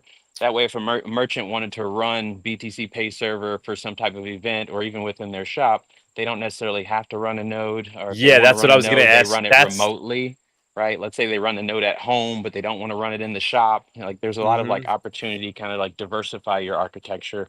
but do that in a simple way, right? Like I'm all about the one-click installations for some of those onboarding people or people that are coming into the ecosystem and trying to learn, but they can't dive in and figure out all the firewall stuff. It's usually home networking security stuff that they don't know. It has nothing to do with Monero. So it's about making it easy, making it secure for them to do. And then over time, we teach them how to migrate to more concrete solutions, more robust solutions that let them be in even more control. I know we talked about this, and if you can make this happen, this would be amazing. If by the end of MoneroTopia, there's a way for me to easily add BTC Pay Server as a payment option for Monerotopia.com. Right now, we use the Monero Gateway, right? And I've told you, like, I just haven't gotten around to setting up BTC Pay Server. I know it obviously can be done. It's really not super difficult, but it's not as noob friendly as actually the Monero, how you currently set up Monero Gateway. And Monero Gateway isn't really the most reliable way to go in terms of accepting Monero payments. It's like it works, but it's a little unreliable. It's a little clunky. So if there's a way where, I'm Monerotopia is on WordPress, we use WooCommerce. If I could just in a few clicks get BTC Pay Server running up through WooCommerce, that would be huge. I know that would be big for me, and I think that'd be impactful for a lot of other people out there who say, okay, I would definitely add Monero to my checkout. I use WordPress, I use WooCommerce. There's so many people that fall into that category, and they could start, accepting Monero through BTC Pay Server via WooCommerce. What do you think? Could that potentially be something that comes out of this? Well, that's already supported today. If you just Google WooCommerce BTC Pay Server, you'll see their great documentation where they pretty much walk through the process of integrating this into like a WordPress site. So the only thing is running it remotely, right? Would be the thing that could help. Like if you wanted something like that where you wanted to keep your node at home, but you were out in the wild and you had deployed a new server, you could do that. It's not hard to keep a hard drive in your bag though, 60 gigs and no, but I mean somebody is like Monerotopia.com. If I want to add BTC Pay Server to checkout today, right now, I would have to run my own instance of BTC Pay Server. There are some third-party providers, but the interesting thing is there aren't many third-party providers that are providing Monero support. It's focused on that's what I'm saying. Only. So that's what you were mentioning before. For the most part. Yeah. Right. So like closing that gap. So Monero users that want to add BTC Pay Server to the WooCommerce experience in a few clicks. So if we can close that gap so you don't have to run your own BTC. One of the simple fixes, there's already a bounty. It's going to get fixed here soon. One of the simple fixes that should help with the third-party service providing is going to be just being able to allow any store to upload or use their own wallet. Currently, every BTC Pay instance only has one Monero wallet associated with it. Once the hackathon is complete, we should have essentially the ability to deploy one instance and host multiple stores, and then each store can have a wallet associated with it. So thinking about Monerotopia, we have 10 vendors that want to use a solution. We could deploy one instance, and then we deploy 10 stores on that instance. And then for every store, we give out kind of one of those little POS systems that I showed you with the little printer on it. Give that one of those to each one of the vendors, and that would allow them to handle all of their payment processing. And not only that, it gives them a full point of sale solution system where if they wanted to have kind of like an iPad or some kind of like Android tablet front end sitting there where people could like click add to order, checkout, scan QR code. The merchant doesn't even have to be there to handle the payment processing component. You can leave that portion separate from the merchant. The merchant can handle the actual product delivery. So there's a lot of opportunity here to improve, like I said. So yeah, we can definitely get into that and look at ways to kind of, I do think Monerotopia is kind of ground zero because you're bringing in merchants into the house. You're trying to get them exposed to Monero. For the first couple of years, we're letting them use Cake Wallet. And then after that, at some point, we would hope that they mature their operations, right? Mature to a point where they have accounting capabilities. If they needed to exchange to some type of like fiat currency, they could do that. I would love to see someone build out kind of like an atomic swap plugin within BTC Pay. So if somebody wanted to swap from Monero to Bitcoin or Bitcoin to Monero, you could do that directly within the payment process through some automated solution. So, I mean, just don't even get me started on all this shit I got thinking. Yeah. No, I mean, I'm very certain that the code and just the work in general that will be put in will echo through generations, because we are working backwards. So like if you look at what's happening in Brazil and some of these countries, where people are censored and can't even use Twitter and just like basic platforms, people will need something like Umbrella that's just easy to install, doesn't require any technical knowledge, it's completely undetectable on your own server, and with a click you can instantly participate in the Monero ecosystem, Bitcoin ecosystem, have your next cloud, do various different things, your own VPN even. So what we want to do is make sure, and right now, obviously, BTC Pay Server is the most widely used. It's super user friendly. Look, it competes with the commercial user experience that you would get from, let's say, a third party payment processor. So it's just on the Monero side, it needs a little more improvement. And what I'm doing is I personally invite experienced developers, and this will segue into Deverick's speech on who he needs in his team. But so far I have so far I have 4 very experienced senior lead developers who agreed. Some of them even have AI and blockchain experience, some don't. And what we really want to create a super team that can work on sort of proxy adoption, Monero adoption based services, because everyone who is working on Monero is usually focused on the Monero code base, and this will be more like the commercial adoption side of Monero. Sweet. Let's tell the people what they need to do if they want to participate, right? So we're how many coders do you think we can get? How many coders do we want? Do we want on board hackers? We don't want more than 15. So as you know, I'm a huge capitalist, but we are going very communist with this venture because it's a very small space. We are still in early days, ground zero, and it's just the beginning of this innovation sanctuary. And what we want is we're going to use the prize pool. We split it up equally, and we want the team to like zoom in and don't dilute the focus, but focus on like the issues. And obviously with Deverick's leadership, because he already worked on it, on improving the and refining the user experience for BTC Pay Server. So yeah, if you go to MoneroTopia.com and you'll see under the what's new section, what's new this year, we have Monero, we have the hackathon. You can now click the hackathon. We added a little page. It's pretty ugly. Actually, SUNITA put this stuff on her own. Not that she this isn't her expertise. We usually have somebody else helping us out with this, but she figured it out. She got it up, which is good. It's working. So you go here. We have some very basic information about the hackathon. The email, MoneroTopia, Chill's email, right? So you can email Chill. We have our email address here if you're interested. And then we also have a Signal group set up. You can join that group, start chatting in there if you're considering being a hacker. We're looking for people that actually want to take this seriously based on what you heard from Deverick, want to try to build something. So it's not for everyone, right? It's like, right. We are excluding, I guess, being a little selective in that degree. But if you think you have the skills and the interest to develop around those concepts, please join the hackathon group. I think it will be a fantastic experience. Deverick is really excited. We're thinking of maybe even starting it a day or two before, right, Deverick? I know you're saying. Yeah, it could be a good idea if possible to start a day early. It definitely depends on kind of the what the group looks like and their availability.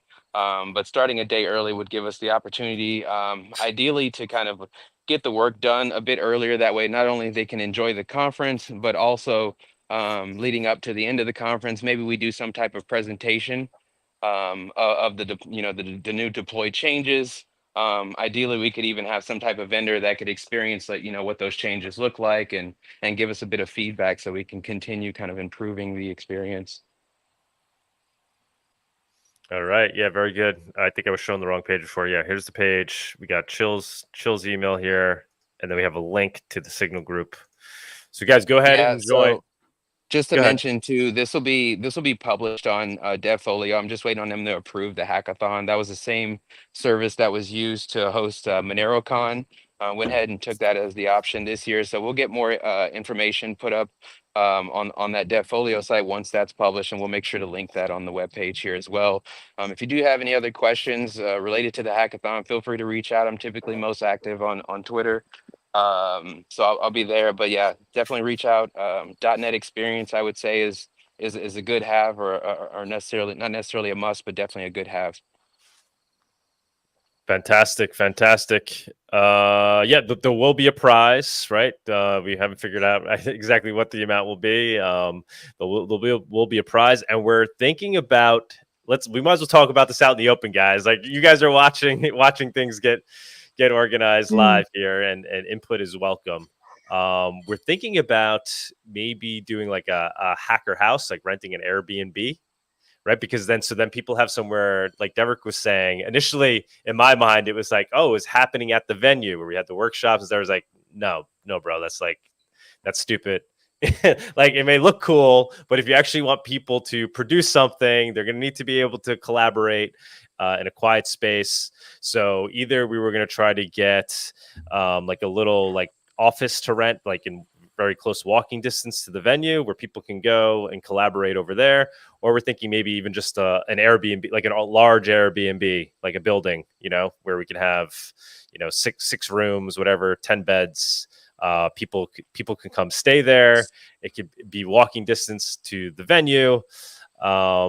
Yeah, I'm throwing that idea out there. I was looking into it. I think it's pretty doable. I know we're trying to raise some funds for this as well. Obviously, we do have our sponsors. We're saying Cake's contribution to the conference as a main stage sponsor. We're putting some of those funds towards this.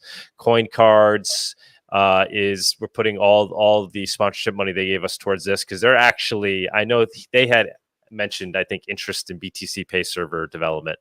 And then maybe we'll try to get another sponsor on board that has direct interest in seeing BTC Pay server development for Monero. And then plus we're doing, right, we're trying to get like a little bit of a grant as well, guys. Is that? Yeah, Deverick right? submitted a grant to Magic Monero. Mm-hmm. And that remains to be seen what's going to happen there. Well, it's happening no matter what. It's happening. This is happening no matter what. I'm sure. I would think we would get this. This seems like a very productive Monero grant project. To, like we said, we're walking away with something actionable. So.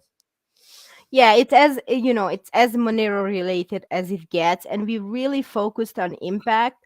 That's why we could have just said, okay, let everyone do whatever they plan, and then nothing comes out of it. And that's why we said, okay, no, actually, let's narrow it down to what does the ecosystem need the most right now. And so that's how BTC Pay server is the most urgent, when we want easy adoption for vendors, right? Easy access. So it's already integrated with Umbrel. And so we know that anywhere you are, if you have a computer laying around, you can fire up a BTC Pay server, start accepting Monero. Fantastic. Can you guys elaborate on what improvements you're trying to look for BTC Pay server? Because of course it already works with Monero via the plugin. But I'm guessing what you want is to have it be more instantly available on more platforms, and maybe be a lighter and more reliable thing to set up. If it would be a bit easier to set up, that'd be a nice one. But really, a lot of the features are around. If you look on like the bounties that was out there that I called out for, there's a bounty sitting out there to, I think it's like Monero bounties, essentially to improve the UI around any kind of config changes. So like, let's say you wanted to, make some update to the config, you'd need to kind of like manually be able to do that. To do that via the UI would be a nice one. Remote node capabilities was another one that was requested. Essentially anything you can do from the CLI, you would want kind of the capabilities to be able to do that from the UI on the front end. That was a big one. And then after I reached out to BTC Pay server directly in the Mattermost channel, Nicholas kind of like pointed me towards looking at the 2.0 migration that's coming up. And essentially that's a complete rebuild of a lot of the internals where they're abstracting away all that payment code. So a portion of it will probably be research and looking at kind of understanding what those plugins look like. They were going to ship the original release for Zcash. I would argue even we should step up, reach out to BC Pay Server and work together to ensure that we build that plugin the way that we want to see it built. Why? They're willing to work and collaborate and don't mind having people come in. So I don't even see why we couldn't reach out and work together to ensure that kind of, goals are aligned there. Yeah, I see. That makes sense. Yeah, realizing every time I tried to show the page, I wasn't showing the actual hackathon page. So yeah, Chill's email is here on the bottom, guys. Email her or join the Signal group. There's a link to the Signal group. I mean, we could, there could potentially be some other element too as well. I mean, we could think about that, right? If you want to add some second category of something, right? So it could be the just like no. Don't want to dilute the focus. We want, it's just going to be watered down. It's only 4 days, and let's just look at what happened at MoneroCon. All right, you're right. One didn't finish, and the other one produced a quickie wallet when we have Cake wallet, all kinds of wallets. I don't know why we need another wallet. So we need to do something, like we need results. We need something to show for these 4 days. So I'd rather we do something small, but we do it really well, and the community and the ecosystem at large will benefit for years to come. Okay. If we could enable it, so I know we don't like depending on third-party solutions, but if we could get it so at least the platform would allow you to have multiple wallets per store, that just opens up whole different avenues where you not trust the instance, but that's your wallet kind of thing, and then you connected via Tor and you have your own privacy configured. Or I really just think the Monerotopia instance where you're onboarding 15 different new vendors. They all want to try it out, but they don't want to dick around with deploying all this shit. So you're going to deploy it. We're going to install their stores for them and give them this little thing that they're going to log into their little environment and upload their products and sell. So yeah, I think, just making it so remote node access is a big one. Multi wallets is a big one. There were a lot of good requests within that bounty that I think just all need to get rolled up. We need to look at it and then also understand that even though we're developing this, 2.0 is coming out, and a lot of this is going to get abstracted away outside of the main code, and we need to get it into a plugin. So what does the plugin look like? That whole architecture is, still, remains to be seen. So I think there's a bit of research I think that we need to have as well. And that's why I think it's good to get the team together early, just start having conversations, throwing things around and see where we can contribute to the platform. I'm all about bridging the gap between Bitcoin and Monero, if you haven't noticed. It's not one or the other for me, it's both. So making it to where my owners can get access to Monero easier, and making it so Monero can get back to Bitcoin easier is good either way it goes. So do you think, I know you said you were talking to the BTC Pay Server guy, you think we could get them more involved in this, get them involved in some way, like the BTC possibly Pay Server I mean gang? Cooks wrote the original integration. He helped me out with one of the changes that I did some time ago. He plays with it every now and then. He's hired on and focused directly on Bitcoin, but I could see some support, definitely conversation. If we have any questions, they always help out within the Mattermost channel. But yeah, I don't know if they'll be flying out to Mexico City. We'll definitely have to reach out and see what that looks like. But yeah, I'd love to see something like that. But we got to open that door first, right? We got to shake hands and nurture that. And they've been doing that themselves by just ensuring that we still had this support. Let them rip this shit out of VTC Pay, and you all gonna be pissed off. So I suggest we get a group of 5 together and get this done. That's all I'm saying. I love it, man.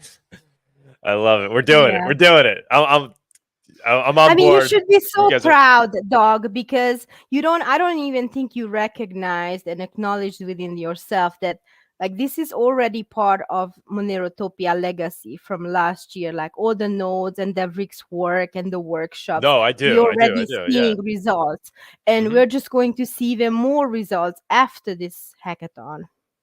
Yeah, no, this is fantastic, and I love that you guys have thought about this deeply, have come up with a good game plan, and now let's just execute. So, guys, the success of this at this point remains in the hands of the people like Monerotopia itself. Like we built it.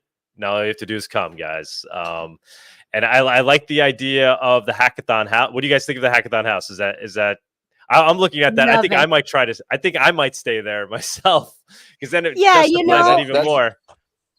It would be great for the sponsors. Bourbon. Ooh. Yeah, I know we'd be having a good time. I won't go to the conference though. I'll just hang out at the house. That's after hours only, so grown folks only. All right.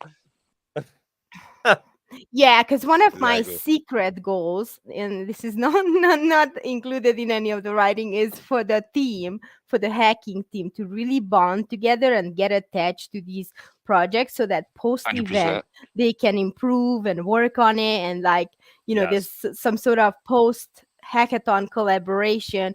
And you never know, we might have like a crisis situation, and then we have these familiar developers who can help out. So yeah, the only reason why I want to be a little open so I could participate in the hackathon too and be like, hey guys, how about you work on this idea? Because I have a million. We know, Doug. A million ideas as well, but I will. We all have to tame you. Oh my god, this is gonna be awesome, guys! Super excited about this. Yeah, it's gonna be fantastic. Any other info you want to get out there before we move on? No, I think we're good to go. Reach out. All right. Yeah, guys, reach out. Go to MoneroTopia.com. You'll see the find your way to the hackathon page. You'll see Chill's email there. Send Chill an email. Get the conversation started. Jump at the signal. Start talking to the other people that are interested in it. Ask your questions. Deverick will be in there. Chill will be in there. Ball's in your court, guys. Just have to jump in. And spread the word. Spread the word to communities out there that you think would be interested, hackers out there that you think would be interested. Get the word out beyond the Monero community. Get the word out to devs that maybe they're working on BTC stuff. Let them know that this is going on. Who knows? You might find some people out there that aren't maxis. They're just interested in building cool tech and they want to participate. All righty.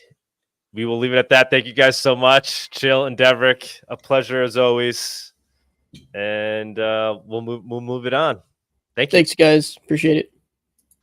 Cheers. Yeah, stick around if you can, if they can. I think they had to go. But yeah, we'll do the news and then we'll do viewers on stage. All right, let's hit it.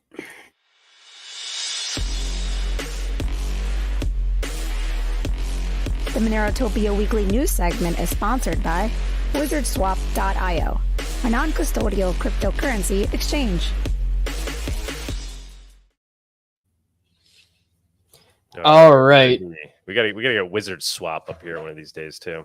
A lot of instant exchanges out there right now, so they're all competing, and obviously some are, I guess, better than others in terms of price, in terms of whether or not they shotgun KYC. But it's interesting to see the amount of them, and I think a lot of that ecosystem is growing out of the need there for people to get into Monero, right? So the instant exchanges have really been a very large on-ramp, off-ramp for people. This is very much true, and I like Wizard Swap in the stances they take that most instant exchanges can't do or aren't willing to do. So, anyways, with that being said, let's get into the news. Hold up my screen here. We got 353 live viewers right now. Keep getting the word out, guys. Retweet it, share it, grow it. All right, guys. So first news link here, we've got a tweet from Cloak Wireless. As a privacy and security-focused nationwide wireless provider that has solved the SIM swap attack problems, bring up your screen. Are you showing a screen? Oh, I shared it. Didn't bring it up. There we go. Sorry, guys. First news link is a tweet from Cloaked Wireless. As a privacy and security-focused nationwide wireless provider that has solved the SIM swap attack problem, should we accept #Monero in addition to BTC and credit cards? And overwhelmingly majority of this poll was yes, Monero for extra privacy. So based on this poll result, it looks like Cloaked Wireless will most likely add support for Monero. Cloaked Wireless is a more privacy and security oriented cellular service provider, and they take extra care to not just let some underpaid support staff give away your access to your phone number because somebody says it's theirs, claims it's theirs. Very cool, and they accept Bitcoin right now, and looks like they'll accept Monero very soon. So awesome, good to see that. I'll definitely be trying their service out if they accept Monero. That's a pretty big deal. Yeah, I've been DMing with them. I told them once they add, we could add them to Adoption Alley and get them up on XMR Bazaar as a Monero accepting business. That'd be super cool. Yeah, we have a lot of other great options for phone numbers, like Silent Link and JMP.chat, but those ones are JMP.chat's a VoIP number, and then Silent Link is inbound only, not out. This would be one of the first ones that lets you actually do in and outbound SMS and voice with a real phone number is what it looks like with a monthly plan. So very cool to see that.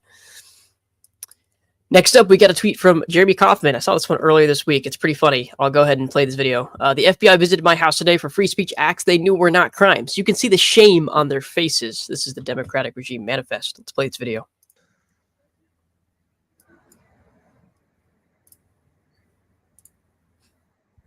Hey there, Jeremy? Yeah. How are you? Who are you? This is like the most badass. Can you give your full name, please? Major O'Donnell, the FBI.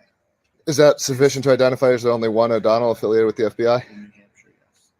Could you please state your full name, sir? Could you please stop recording? No. It's First Amendment right. Okay. What's your name, sir? Could you stop recording? Absolutely not. You can show me your name and identification, or I'm going to go back inside my house. Okay.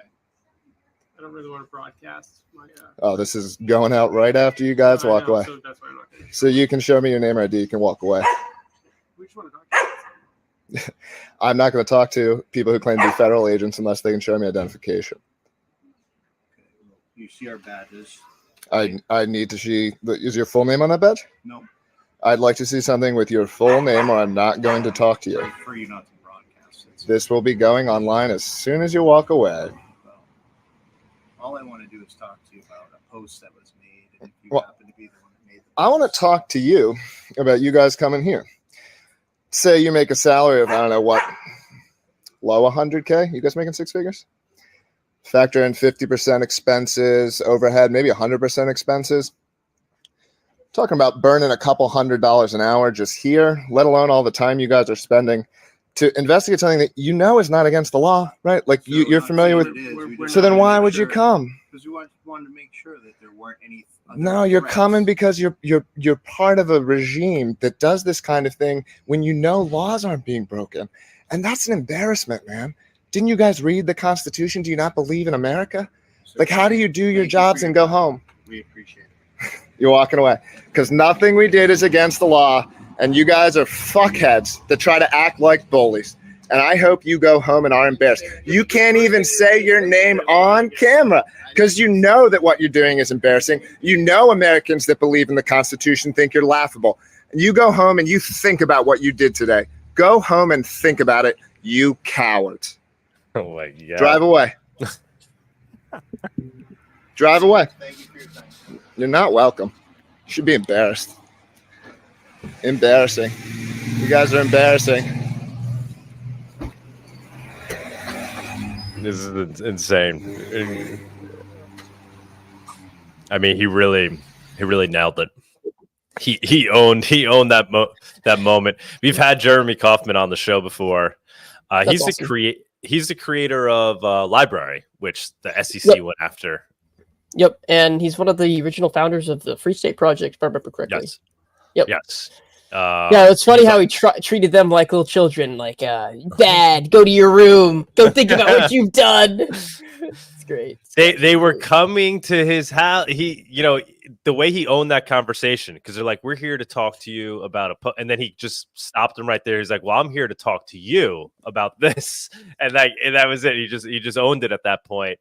And it's true. Like, why are federal agents showing up at people's homes in their black SUVs, knocking on their door and intimidating them about things they've posted on the internet? You know? Yeah, I don't even know what this was relating to specifically. And they're admitting there was no law broken. Yeah. We just came to talk to you. Like, so now the federal government is just going to come and knock on our door and give us advice on how we should be doing things, even if we're following the law. Yep. That is just, wow. Complete overbreach and a real fuck up on their part, because I mean, this thing has gone completely viral. This has been happening for quite a while, but I'm glad that someone like Jeremy Kauffman can totally just get in their face and basically tell them to fuck off. It's great. Cecile tip 25 cents. Haha, go home and think about what you did. This is funny. So yeah. I think we got another couple super chats up here. I don't know if these are read. Okay. UK tip 75 cents. Thank you, Deverick. And XMRP2P tipped $1. Thank you, SUNITA, for hosting last week while Doug was busy. W's in the chat for Deverick and SUNITA. And yes, Roy, the link will be in the description once they get uploaded after the stream to all the tweets. All right, so next up, we've got a tweet from Mr. Brainship Elon. Troubling. Hillary Clinton suggests yelling Americans for posting misinformation. Engaged and boosting Trump back in 2016. But I also think there are Americans who are engaged in this kind of propaganda. And whether they should be civilly or even in some cases criminally charged is something that would be a better deterrence. Because is this even really surprising? Is it even really news that Hillary Clinton wants people to go to jail for misinformation or prosecuted for misinformation? Air quote, and misinformation. Scary though. Let's move on. We've got a tweet from Steven Stone here. This is in relation. This is scary. This is scary. Yeah. I think there's probably more context. I'll go and just play the video. I'll read the tweet. Hope you're enjoying the news that your government can remotely detonate pagers. Just know that your smartphone has a lot more potential power than an old pager. Here's a video of an iPhone being induced to explode.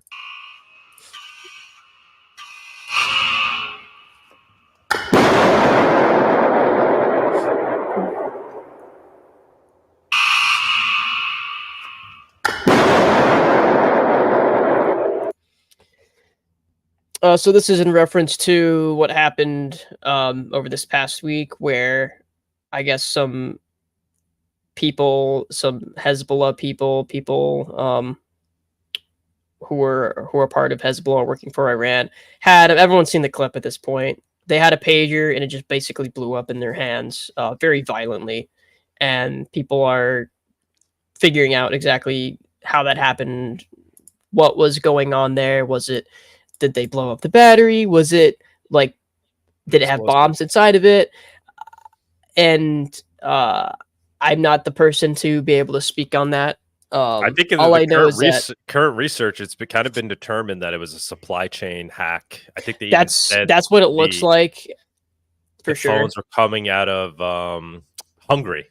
I mean, the beepers were produced in Hungary. So the state, whatever the agents involved in this, it sounds like they overtook this production, right? The production of beepers. They somehow, whether they took over the entire company or own it, and started producing. Very impressive, nonetheless. Very impressive, nonetheless. Now, people saying that it was the battery that blew up, it's almost certainly, definitely not. I mean, as you can see in this clip here, they caused this phone to violently explode. Maybe not quite as badly as it did in what actually happened over this past week, but they're using a tool to induce heat into the phone, causing the battery to rapidly heat up, is what it looks like to me. I don't have any other context around this clip. There's a couple other tweets here. You can't just make a phone's battery just blow up like that. You need some kind of external source, like making it rapidly heat up to do that. The only other way is if there was pre-planted explosives inside the device. I don't know. I mean, can't you overclock these things, potentially override systems? And no, I mean the phone itself. I doubt that there's a way that the phone itself can cause itself to heat up that rapidly in order to make the battery explode, like we just saw in this clip. Now, phone batteries can overheat and catch on fire, which we've seen with phones like the Galaxy Note 7. But that's a very different situation where it's not exploding. It's more of catching on fire, right? How about a Tesla or these motorcycles, these electric bikes that blow up already on their own? I mean, there's so many devices. I mean, the real eye opener here is, all right, so maybe they're not being hacked and then caused to blown up, but this concept of taking over the supply chain, manipulating the supply chain to put a bomb in it, like small bombs, has been proven. So, if we see it here, they could probably do it to many more things. And it's like, then how cheap could they potentially make it? Could it be commoditized to the point where like everybody's refrigerator can blow up at will when they want to blow it up? Like, I mean, who knows, right? I mean, it's just showing proof of concept. It's pretty scary stuff. We got a super chat from Definitely Not Bawdy, $1. This is reminiscent of what's happening in the UK. FBI trying to normalize having conversation with your tweets. Yes, I've seen a lot of clips of police or federal agents in the UK coming to people's houses to we just want to chat, we just want to have a talk about these things that you said or this thing that you believe in that we don't want you to just want to have a talk. Pretty dystopian. And yeah, they're trying to do that in the US as well, but I think they're going to be met with at least some more amount of resistance in the United States than in the UK with that happening. Let's move on to the next story. Wow, we've just got terrible people after terrible people. A tweet from Gavin Newsom. I just signed a bill to make this illegal in the state of California. You can no longer knowingly distribute an ad or other election communications that contain materially deceptive content, including deepfakes.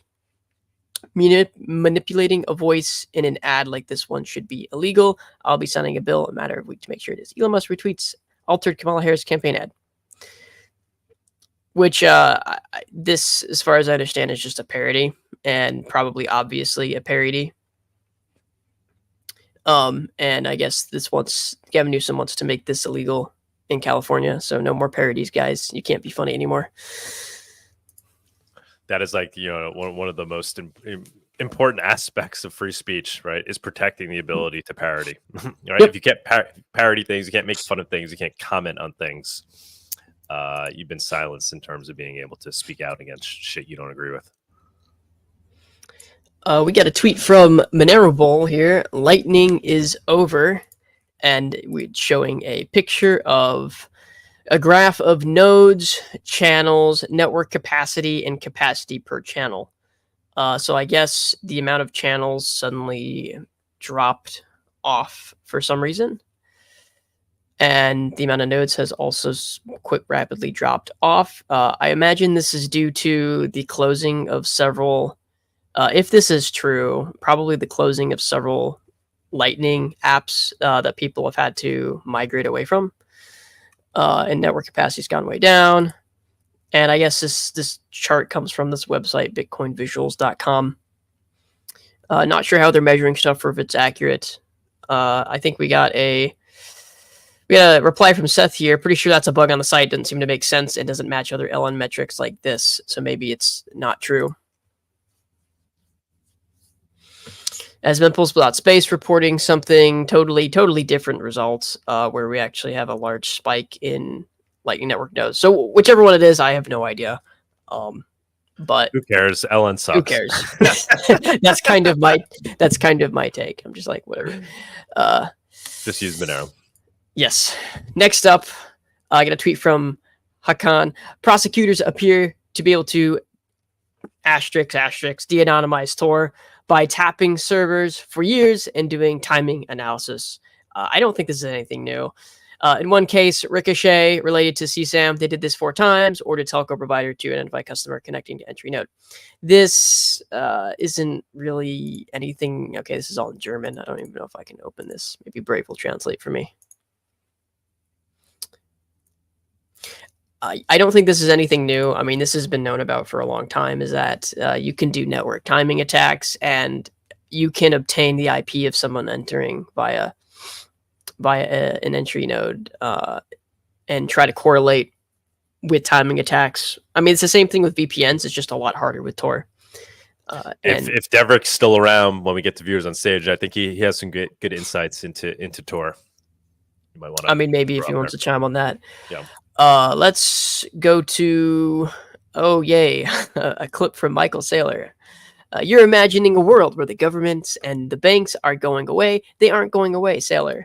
My point is, wouldn't you like for JP Morgan to just pay you 5% of your Bitcoin value risk-free? I mean, ideally, I'd like 500%, but I want to keep my Bitcoin more than I want the 5 or the 500%. Chasing after them. Well, no one's going to pay 500% interest on a loan. Yeah, and I think the 5% as well. I mean, if everybody's got their Bitcoin in 5%, well, how are you going to make more Bitcoin? Eventually, you're going to have more Bitcoin needs to be paid than there is Bitcoin in existence. I'm not talking about issuing more Bitcoin. I'm saying that the current risk-free rate, if you have money at JP Morgan, you put it in a money market, it pays 550 basis points.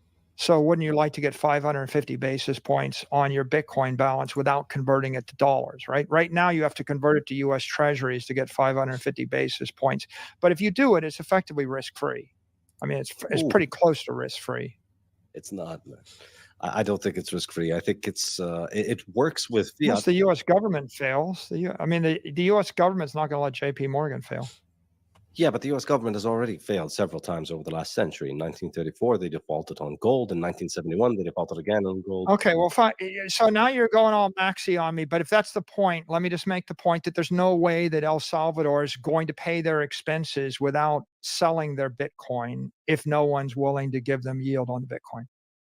Right? In your world, if you have expenses, you're going to have to sell the asset. But you're going to have incomes. So you cover your expenses from your income and you keep stacking sats and you grow up your stack forever. Well, the point is, if the capital doesn't generate a return, it's a non-performing asset. So you need to address the issue. If I put $100 billion into Bitcoin and I get 0% yield, that's just as bad as I have $100 billion in U.S. bonds that pay 0% yield. In both cases, they're non-performing assets. I'm going to have to sell my house, my kids, my whatever to pay my hospital bills if I don't get any yield off of my assets. It's non-performing. Look, I mean, I'm not saying there's anything wrong with it, and I'm not saying you shouldn't do it. I'm just saying that in a world in which the money supply is fixed and there's no lender of last resort, in a world in which JP Morgan doesn't have a magic money printer, because JP Morgan prints money. It's not just the US government and the Federal Reserve that print money. JP Morgan is also able to print money, and they can borrow from the Federal Reserve at the lowest interest rate. Right. So in that kind of fiat privilege system, they are able to offer you 5% because they are printing that money. They're going to be able to pay you. They make the $1 billion that they lend you in the first place out of thin air, and then they get money from the interest that they make on other people's billions of dollars that they made out of thin air. That game stops in Bitcoin. There's no lender of last resort. So now, if you're a 22-year-old and you have a business idea, you need to find somebody to get you equity. And I don't see that as a problem. Why is that a problem? You get equity, you share in the upside, you share in the downside. 10 years from now, we're still going to have the dollar safety. We're still going to have banks. We're still going to have governments, right? You're imagining a world where the governments and the banks go away. It's not. Saylor is the opposite of a crypto anarchist. He really is. He just doesn't get it. He never got it. He was a complete laggard. He didn't get into Bitcoin until 2020. I mean, the guy, he never understood it. He never got it. BRB guys, I'm going to hit up my buddies at JP Morgan, just add a couple zeros to the money supply. I mean, he did get it in that ultimately that is what Bitcoin offers, right? It's digital property, and that's what he sees it as. And he doesn't see it as money because it's not. It doesn't function well as money. Safety, on the other hand, wants it to be what Monero is. Use, people live off of it, spend it. But it doesn't function well for those purposes. Got a super chat from Nihilist, 50 cents. Prevent Tor time attacks by putting a VPN in front of it. This will mix you with other users. Yeah, I agree.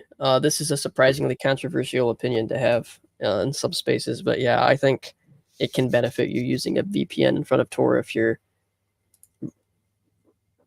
extra targeted for whatever reason. Anyway, let's go ahead. Let's see, we've got a couple more here. All right, we've got Tux. You're going to be given a workshop down at MoneroTopia, right? That's correct. Fantastic. And it's going to be on Graphene OS. Graphene OS. Yeah. Yeah. Another cool one would be just like how to use the internet anonymously, right? Like best practices. I don't know. That could be cool. Cool concept too.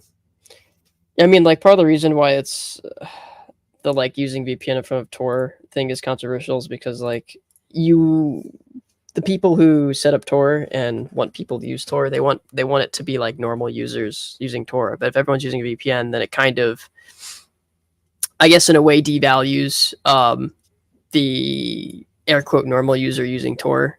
Mm-hmm. But in reality, using a VPN can improve. So it hurts the network security overall, like reduces. Not necessarily. Yeah. I do see an improvement on an individual use though for using a VPN over Tor. Yeah, I mean it's a VPN, and you know if they get the VPN on IP, it can. VPN companies can be subpoenaed to give information and all that, but it's an extra layer that helps ultimately, and it helps to solve the timing attack a bit better. Yeah, we had that guy on last week who was all about Tor. He gave gave a really good talk on it, and I think he's going to be coming down to Monerotopia.Maybe we'll have him run a workshop. All right, we got a tweet from Myra Hurley. Trump did a Bitcoin transaction. No, we just showed everyone how bad Bitcoin's UX is. Let's walk through what happened. Air quote, Trump did a Bitcoin transaction. What do you see in the video? Everything is pre-filled on the phone, which is then handed to Trump. All you need to do is scan the QR code right there. Something goes wrong, so the person next to Trump takes the phone and tries to scan. Someone did a Bitcoin transaction in front of Trump. Something else goes wrong, so yet another person takes over the phone to scan the QR code. What do we see? The app being used is Strike, not the Bitcoin base layer. Someone did a Lightning Network transaction in front of Trump. Only, even that is wrong. Strike is not a self-custodial wallet. A custodial wallet is a wallet where a trusted third party manages the private keys on your behalf, like Strike. Someone used a trusted third party to do a Lightning Network transaction in front of Trump. The video continues. After taking over the phone and scanning, the guy proudly says, "And fantastic, it went through." Only, it didn't. Cash-only shirt guy takes the phone and the tablet, tries to figure out what went wrong, scans the QR code again, waiting. Oh, it did go through. But did it really? First of all, this wasn't on-chain. It wasn't even using a self-custodial Lightning wallet. It used custodial Strike. Where is Strike available? Strike is available to all U.S. residents and residents of Puerto Rico, including New York and U.S. other territories and possessions. Please note that it isn't possible to create an account if you live in an unsupported region. Someone used a trusted third party to do a Lightning Network transaction in front of Trump using an app that people in the bar can't even install. Even the eventual completion of the transaction is doubtful. The guy quickly puts away the tablet or phone rather than proudly showing off the completed transaction. Yes, I'm being very cynical here. I'm happy at how far we've come to have a presidential candidate interested in crypto, but this was a terrible showing for crypto. Is this what people expect from the future of money? This was presumably a scripted event with people thinking through the very best way to show off Bitcoin. Yet the best we can do is a minute-long video of someone trying to pay on his behalf using a custodial wallet that isn't available to the people of New York. Come on. I'm just going to scan this QR code here with this phone. If you want to take that from him, scan that QR code right here. Right there, right there. Just that one.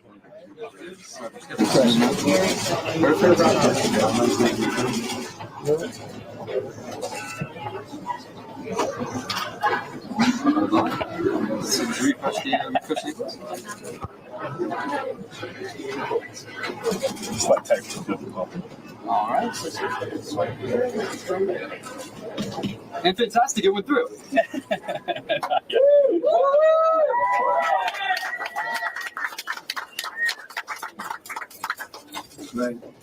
We needed me to bust through the door at that moment.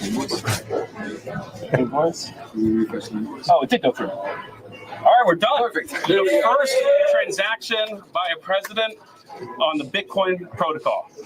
History. You know what that means? Hello, everybody. I got to go back and see those people. Right, let's go. Come on. Right this way. Thank you. Thank you, everybody. So what's your reaction to the Fed's cutting interest rates today? So that was pretty much it. Was not the first Bitcoin transaction on the. It Bitcoin wasn't an protocol. actual Bitcoin. Yeah, it was. It was a custodial. Right? Custodial Lightning transaction. And it's funny because I was actually here a few weeks ago. This is PubKey. Yes. I've yet to be there. I can't believe you've been there before. I actually met this guy right here. He's a cool guy. I met him and we were on a podcast episode briefly. But yeah, it's a little disappointing. It's cool that I guess in some ways it's cool, some ways it's not, that Trump is interested in the cryptocurrency. Do you know what are they using there? Are they using BTC Pay server on their end? I have no idea. I couldn't tell you.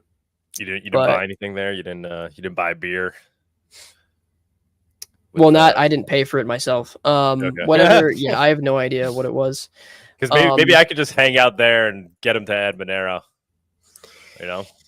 Yeah. It's disappointing though that it was essentially it was just a custodial Lightning, not even true Lightning. It was just a custodial Lightning transaction that clearly had some technical difficulties. And if you play back this beginning part, you can hear them say technical difficulties. So not a great showing. It's like, oh, this is what it is. You have to fiddle around with it to get to work. Not a great showing. Obviously, like crypto is currently not as seamless as just tapping your credit card at the payment terminal, but that's got a lot of other stuff going on that makes it not non-custodial, right? And makes it not uncontrollable. Trump does not get the crypto thing. No, he doesn't. This is just I'm just selling stuff. Yeah. Yep. I'm getting voters and I'm selling. Then he had his announcement the other day, right, where he's what is it that they're launching? Like their own crypto project? I have no idea. I don't even pay attention to stuff anymore. They had like a 3-hour spaces with like the Trump sons, and it has nothing to do with Bitcoin. I think it's like their own coin or something. It's like you guys just you completely missed the whole concept. I mean, what they understand, they know how to make money, right? So they'll get all these. Or get a couple super chats here. Rebel Capitalist tipped $1. Doug, who would you recommend to present Monero at the yearly Rebel Capitalist Live? Mark Moss usually represents the Bitcoin maxi perspective. Most people there have no clue about BTC being a butt-naked ledger and all the accompanying problems. I'll come down there. Doug will do it. Or we get other people. Yeah, you get Tux, you get me. Shit, obviously, I like somebody like a Howard Chu would be amazing. Daniel Kim, but we haven't seen him around in a while. But yeah, I'd be down. I'm sure Tux would be down. Should have used Cake Wallet, tipped $1. Trump cannot be trusted. Cake Wallet or bust. I agree. Should have used Cake Wallet. Cake Wallet with Monero. It does surprise me sometimes. No, Monero obviously is a layer 1, it's not a layer 2. It does surprise me sometimes, though. I will send a transaction from Cake Wallet, like just a Monero transaction using my own node. And by the time I look back up on my computer screen, it's already been detected. Mm-hmm. So Monero's, it's pretty fast. In terms of waiting for confirmations, you have to wait. But if it's a small payment and you are willing to do zero conf, it's very quick. Mm-hmm. So. All right, got a couple more here. Let's go ahead and get through these. I got a tweet from Monero Revolution. Total fraud penalties for banks since 2000, 389 billion, 345,231,111. So that's a lot. And that's penalties that banks have paid probably just in the US. Or maybe, well, no, that's Deutsche Bank. Just banks in general. Top 10 current parent companies, top total penalty. So they've paid almost $400 billion of penalties since 2000 banks for doing what banks do. $1/3 trillion. Yep. Crazy. But Monero's for criminals, right? Yes. Monero's for bad boys. You have to be a bad boy to use Monero. Hey, we got a tweet from our beloved Vic Sharma. Hey, look what's on at XMR Bazaar. 2017 rolls Royce Wraith. We showed this off earlier. You can buy this for a cool 1,200 XMR, $212,000. Is that thing bulletproof? It's beautiful. It better be. It better be for that price. Look at that. It's like a monster. That is pretty coupe. wild. Look at that. That is crazy. pretty wild. Beautiful. Vic should just keep it and paint it Monero orange and put a big ass Monero. Giant cake wallet, Monero. Yep. I'm sure he would be down for that if he was going to keep it. And last, we have I'd love another to see tweet somebody from... buy it though, right? I mean, who knows? Yes, who knows? it would be cool. It would be cool. You never know. Looks like the branding got changed to something. What branding? So hide that. Oh shit! You know what? That's me. I think because I moved because I was trying to play a thing. Hold up. Did I do that?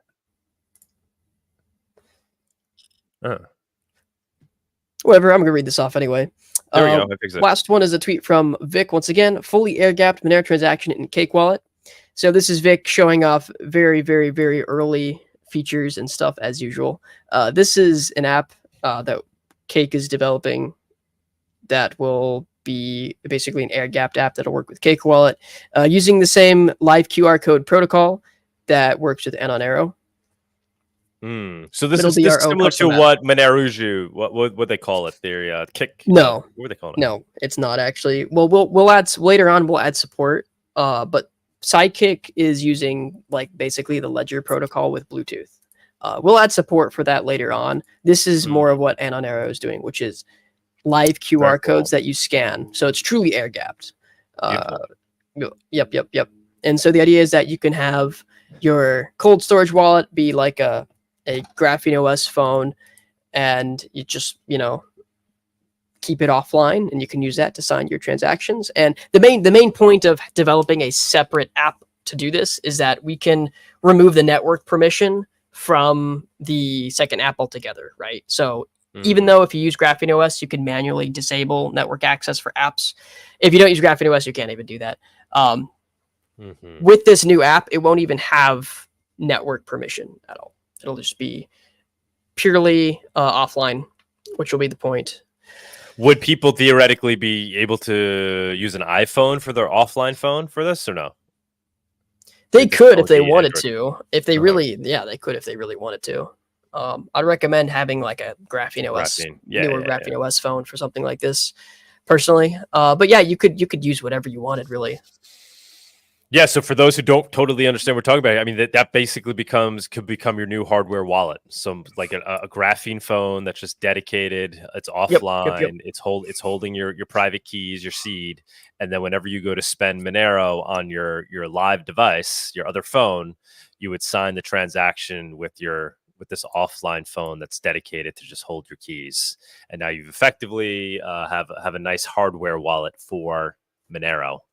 And I've always liked the idea of hardware wallets now that would be coming in the form of something like a graphene phone. So you're not on the radar when you're purchasing this hardware wallet, right? And you're not.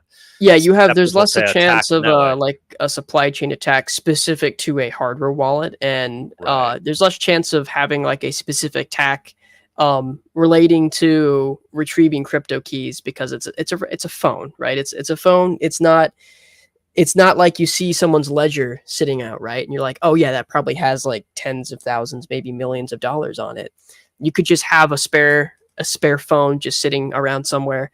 And if you keep it offline all the time, it'll all your storage will be fully encrypted and it won't be accessible regardless. So just turn it on when you need to use it and turn it off when you're done with it. And it'll be a very good solution. Very cool. Exciting. All right. And that's it for if this were like, if there wasn't so much other shit going on, like just something as quote unquote simple as that, I'd be like, this is amazing that we're seeing this right now in Monero. These are things that we've been waiting for so long. We're just getting spoiled in Monero. There's so many great things happening all at once. And the background looks different also. Not sure why that would be changed. There we go. All right. I think we're back, sort of. Something happened. Oh, well. I guess we should move on to viewers on stage.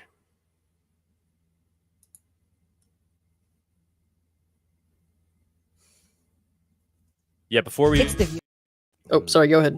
I was gonna quickly play our little commercial. So, guys, like and share. We'll get viewers on stage going. We're just going to take a quick commercial break. My favorite ad of all time. Here we go.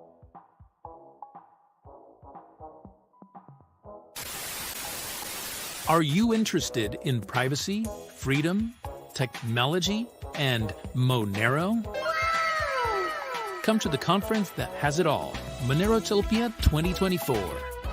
Join us in our world class of cypherpunk speakers to discuss all things freedom. Engage in the Monero circular economy. Go shopping at the open-air Monero marketplace. Join a workshop. Enter a hackathon. Opt out of dystopia and into MoneroTopia at Huerto Roma Verde, Mexico City, Mexico, November 14th through 17th. For only one easy payment of $89 for general admission, or get the VIP ticket for one easy payment of $249, payable in Monero, and enjoy discounted drinks at the bar and dinner with the speakers. Get your tickets now while supplies last. This deal won't last forever.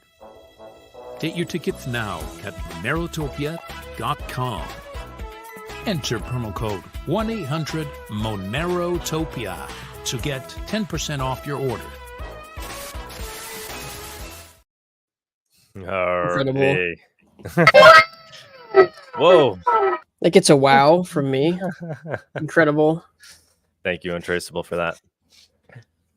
All right, now we'll do viewers on stage. It's the Viewers on Stage segment.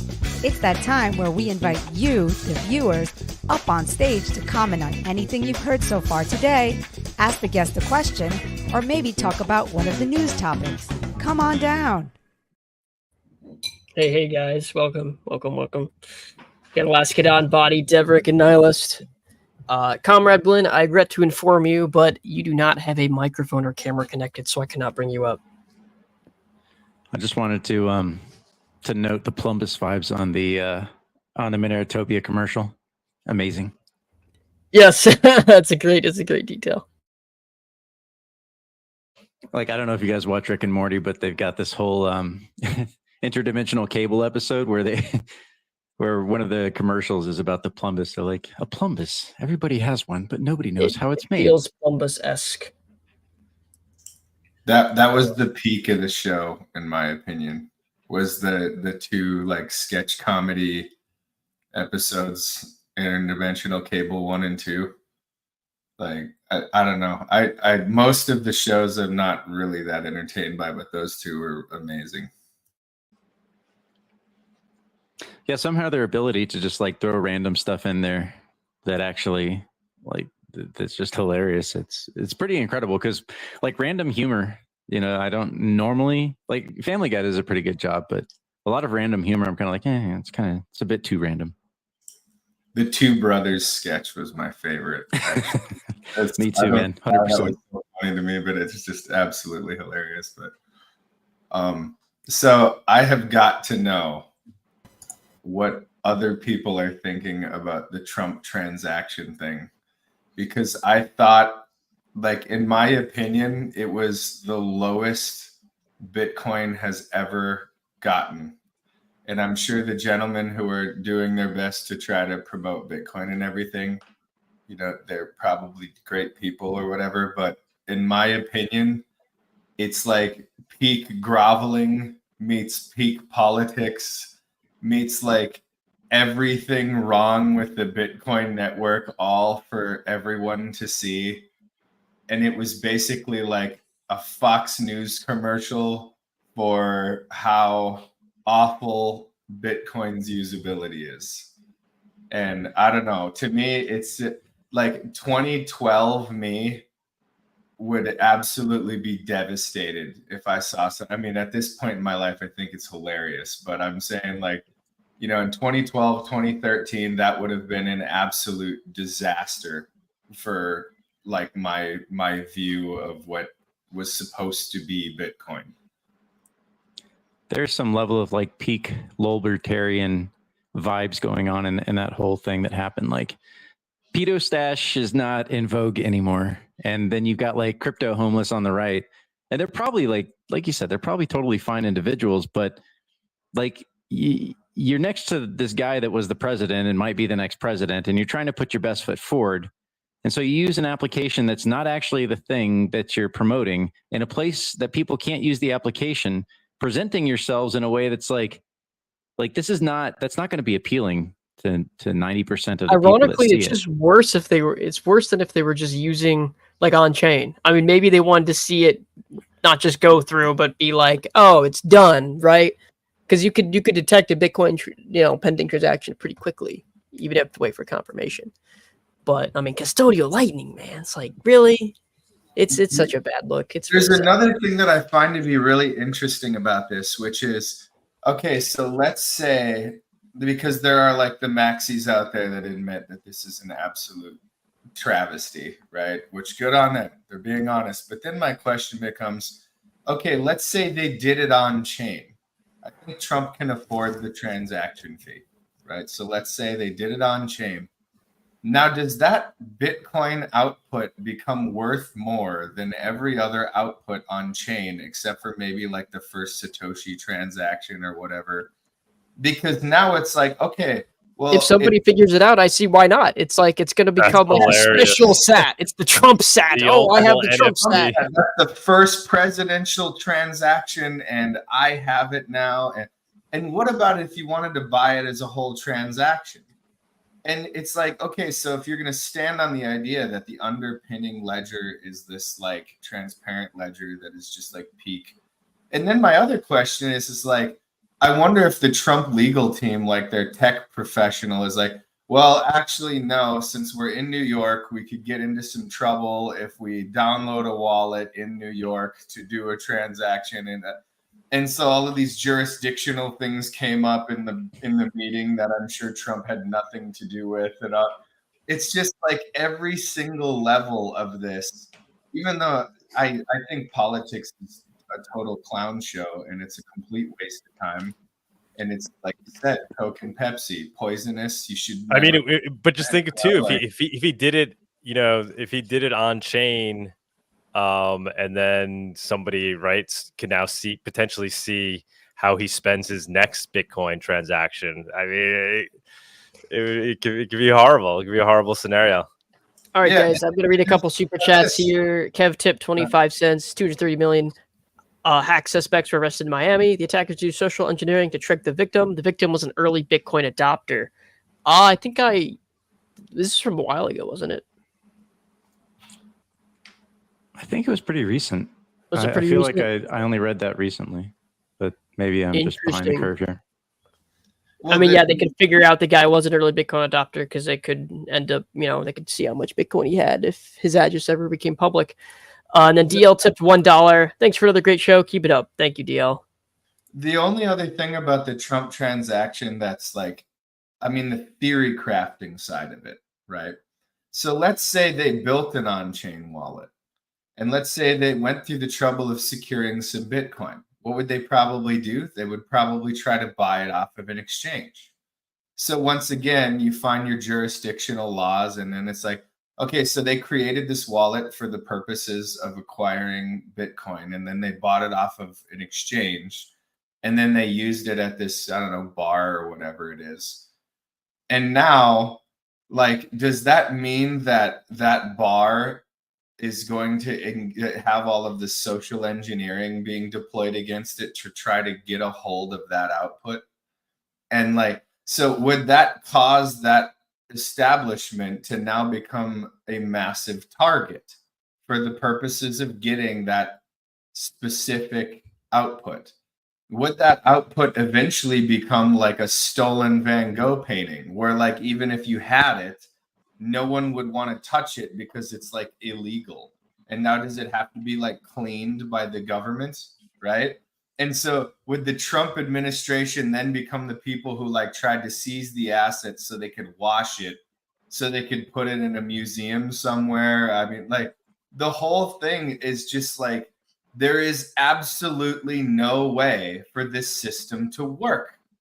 And like, and that's not what people are talking about. They're just like, oh, this is a historical, or at least the normies, you know, this historical moment, presidential transaction, and they're just pandering to voters and all this other, and it's just like, you people have lost your way to the point where it is an absolute joke.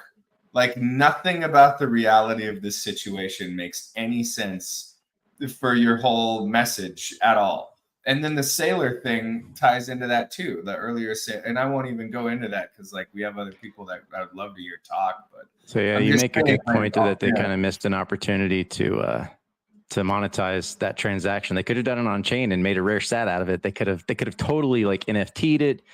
They just missed a degenerate opportunity. They could have done some good stuff. You know, like it just embraced the non-fungibility. How could I make money off of this transaction? Just embrace the non-fungibility, right? That's like the maxis that have some slight rationality to them are like, you know what? Yeah, maybe we should do some NFTs on chain. Fuck it. Like, we don't have a fungible chain. We might as well have an NFT chain. A terrible one at that. I like how Trump was like, okay, I gotta go. I gotta go. And then they're like, oh yeah, right this way, sir. And From then a later, social perspective, he's like, he could feel their anxiety that it wasn't working. You know, like he's been doing business long enough where, like, I mean, look at his expressions. He's like, these clowns have no idea what they're doing, and they're making me look like a dumbass. So I'm gonna move on. Which I mean, I gotta hand it to him, right, but. Yeah, I mean, in a social sense, he knows, he's calibrated, he's tuned, he knows what he's doing. So yeah, he's like, all right, I got to go over here. I'm going to go do something else now. And then he was handing out burgers later, and he was like, you can call these crypto burgers. And then some maxi was like, they're Bitcoin burgers, and he's like, no, crypto burgers. He literally was like, no, they're crypto burgers. I heard that was hilarious. I saw that. Yeah, that was hilarious. He's like, yeah, we could have crypto burgers, we could have Bitcoin burgers, whatever you want. Oh yeah, I love my crypto burgers. We got a large super chat from Melania Trump, tipped $6.69. Nice. Too bad the average American won't understand that Bitcoin was just a psyop. They just see number go up potential. Sorry, Bawdy. She should have been advising her husband on what was going on there. Clearly, you know, like Melania is definitely into Monero. I want to hear Bawdy finish his thought. Oh, I was just saying, I've been meaning to make a meme where Trump is handing out the burgers, and just the caption would be like, "Crypto, not Bitcoin." I don't know. That'd be great. I love that so much. All the people that were getting mad at him during the Bitcoin conference in Nashville when he said crypto, not Bitcoin, there are people behind me heckling, like Jimmy Wong or Jimmy Song. Like, he was behind me, and he had there's a few other people. You could just hear him sighing and getting angry every time he said crypto and not specifically Bitcoin. So did you talk to Jimmy, like, personally, one-on-one? No, he was just sitting behind me. Oh, okay. The visual on that, it's like, you know, that total loser that comes to like the playground back in the day, and they have this cool toy, and then like other people start playing with the cool toy, and then he's like, no, you have to use it this way. No, you have to use it this way. And then they all start like making their own versions of the toy and playing. Yeah.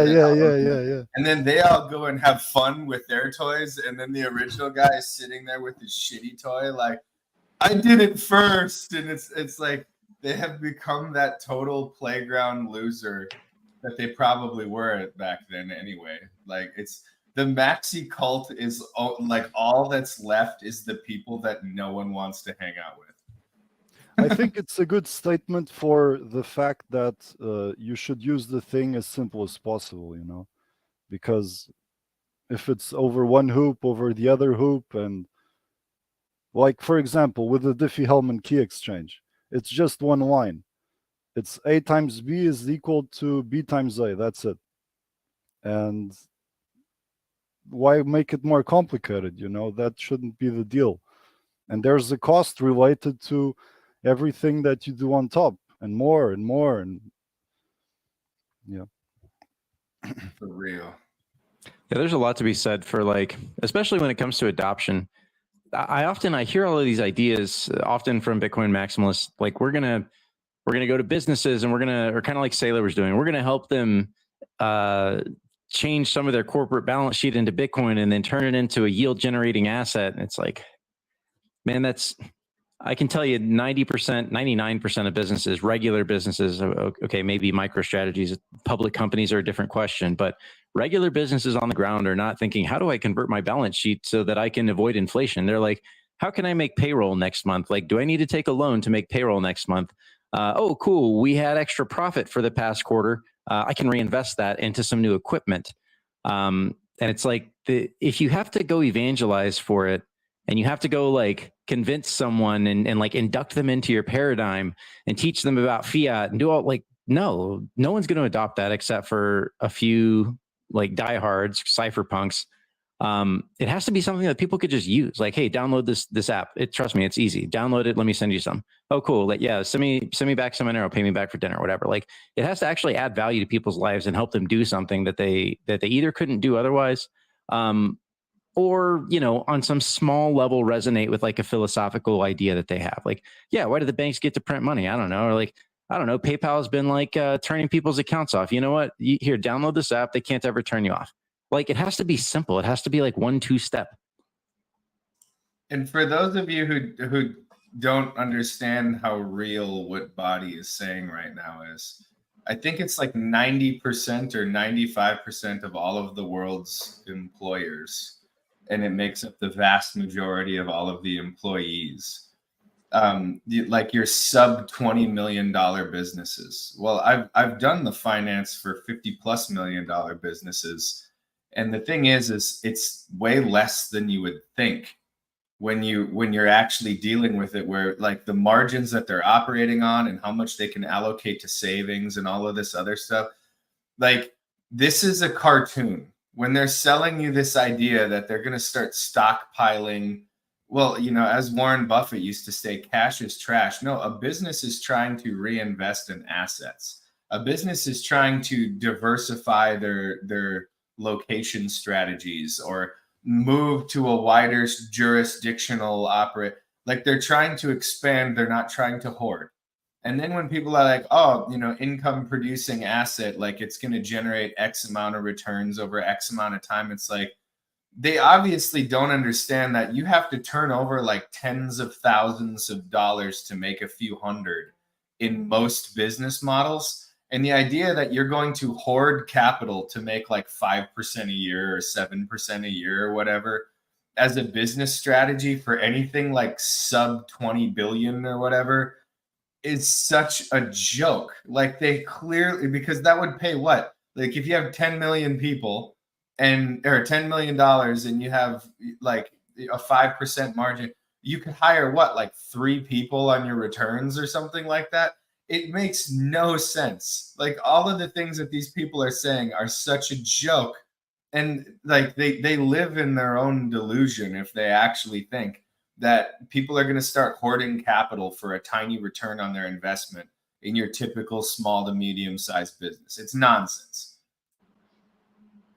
What's funny is, in terms of like the NGU maximum reserve asset strategy, Michael Saylor and MicroStrategy are probably, they seem to be doing it right. They're printing money, they're taking loans, they're dropping large portions of their balance sheet into Bitcoin, which does go up over time, right? Like, even though we were like, hey, it's got volatility. But they're also a financial corporation. They're a very large publicly traded and financial, not necessarily a financial corporation, but a lot of what they're doing resembles being a financial corporation. And so it's like, okay, if your business, if your company is finance, then okay, like that might make sense. And he might actually, there might be some low-key genius there in terms of getting yield on his Bitcoin, especially if it's being backed up, guaranteed by JP Morgan. He makes some good points. So like, yeah, JP isn't going under. They're one of the top 4 banks that are always going to be supported by the US government. So in a lot of ways, it kind of makes sense. It is a very, very low risk proposition for him, especially if you think that this guy probably has connections in some way to deep state entities, to intel agencies. There's something going on in the background with this guy. It's just hard for me to believe that there's not. Famous spy from the Air Force, and then he got all of his, or at least the vast majority of his money from DuPont. He got basically a free ride at MIT in order to study computer science and all of that stuff. And then as far as I can tell, like he was clearly deployed for the purpose of like colonizing Bitcoin. And probably because he at least had a cursory understanding at the time of what it was and so on. But I mean, DuPont has been well known for a very, very long time as pretty much like a sock puppet for the intelligentsia establishment, like corporate world. And they just happened to muster up a giant pile of money for him and his MIT business partner to go start like some kind of computer something or other. I mean, so at this point, like it's pretty well established fact that the guy is like way deep in the deep state. I mean, he grew up and lived on an Air Force base for almost his entire life. So, I mean, it doesn't get more like, I mean, hand groomed for this than he is. You can see it when he's talking. He's talking about like using Bitcoin as a tool to get some dollars, right? Well, the difference here is we're using Monero to get rid of the dollar, right? So in the end, there's a completely different view here. Like we use Monero to actually use it as a currency. That's not their case there. What about DPR's BTC? Like it's a good hopium to say that Ross will be free. I get that, and yeah, more power to you. And what happens to his BTC? Doesn't the DOD or the DOJ hold all the BTC of the DPR? And when he comes out, like, will that be returned to him? And what about all the other prisoners that are going to be like, what, my social credit is not that high, I will not be freed, but he will? Yeah. And that's why this idea of like begging for the freedom of people, I mean, do what you got to do to try to right some kind of injustice. I'm not hating on people who are like campaigning for free this guy or save that guy or whatever. But the actual solution is to just like go and free them. Yes, and that may sound absolutely ridiculous, but in recent American history, it's happened many, many times. Like, what was it? Like Sparta, Georgia, or something like that, where they were having issues with the elections, and there was like people who were jailed for it, and a small group of former World War II soldiers. They just broke into the jail, let people out, grabbed all the ballots, counted themselves, and then I think they threw the sheriff in the jail and locked him in there for a little while.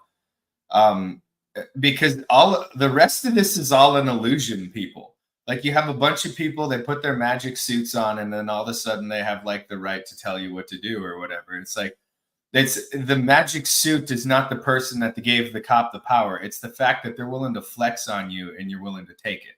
Like that's well, I like to believe that if what was the number 175 million BTC users in America, is that correct, or that they hold at least BTC?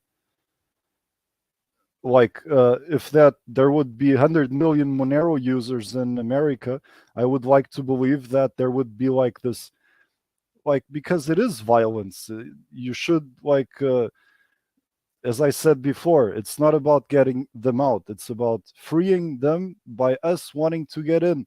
And it's not like stupid, yeah, go in and stay there, the tyrant won. No, it's like the aggression thing. Like it is in simple, small things in the everyday life, like talking to cops. Have you known Ross? Like, do you know who he is? No, you don't. Why? Why don't you know that? And stuff like that. Like with that video of the FBI agents coming up to the library guy or whatever. I mean, you have to go straight to the heart of the person and be like, did you actually sign up to be an FBI agent to harass people for non-crimes? Are you comfortable being paid on stolen money to go harass free people to try to get them to censor themselves? Like, and then, you know, is this what you tell people at your family gatherings, is that you're like some like turkey necked tyrant walking around? Like, I mean, have you also noticed that like these FBI agents, they're clearly not like getting the gains or whatever. Like there used to be this culture of like masculinity and service and all of that stuff, at least at the surface level, right? And it's gone, bro. Like they look like they're knocking on death's door from like a bad vegan diet, you know? It's like who are these people? And it's, well, no, see my badge, like I won't tell you who I am. And I'm actually terrified of you right now. But see, look at this. I have a notebook and a pen, so you should be afraid right now. Like,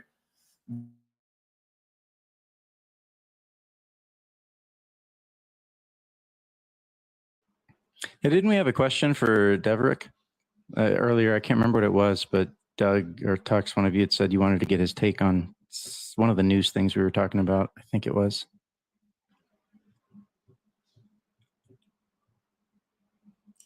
let's go. I'm going to look in the Monero chat real quick. Hello, Cypher Bliss. What's up? I think Doug was trying to touch on Tor at that point. And I think he wanted to get my opinion on Tor. I've been kind of like thumbing through some ideas I kind of haven't really shared with the community or anything. Not that it's like anything I've built out, but I was at DEF CON a couple years ago, and there's an old hacker coalition called Cult of the Dead Cow. You may or may not know of them. But they're working on an anonymity protocol right now, something similar to like IPFS plus Tor. Has some unique features in there that could be usable. And I've been thinking and tossing around ideas of ways to kind of like communicate between the node and the client software. So like Cake Wallet and using that as an alternative to Tor. Essentially, a lot of what's written out there is in Java. Valid's written in Rust. So in terms of like performance improvements, you should see a improvement in terms of like routing capabilities throughout each one of the nodes on the network. So it does do routing similar to Tor. But yeah, just thumbing through some ideas of this protocol called Valid out there. Google it if you're interested. But yeah, just tossing some ideas, and I think he wanted to understand or get my opinion on kind of Valid as an alternative to Tor right now, just in terms of kind of like performance improvements and maybe some trade-offs. We had a couple of Monero XMRchat.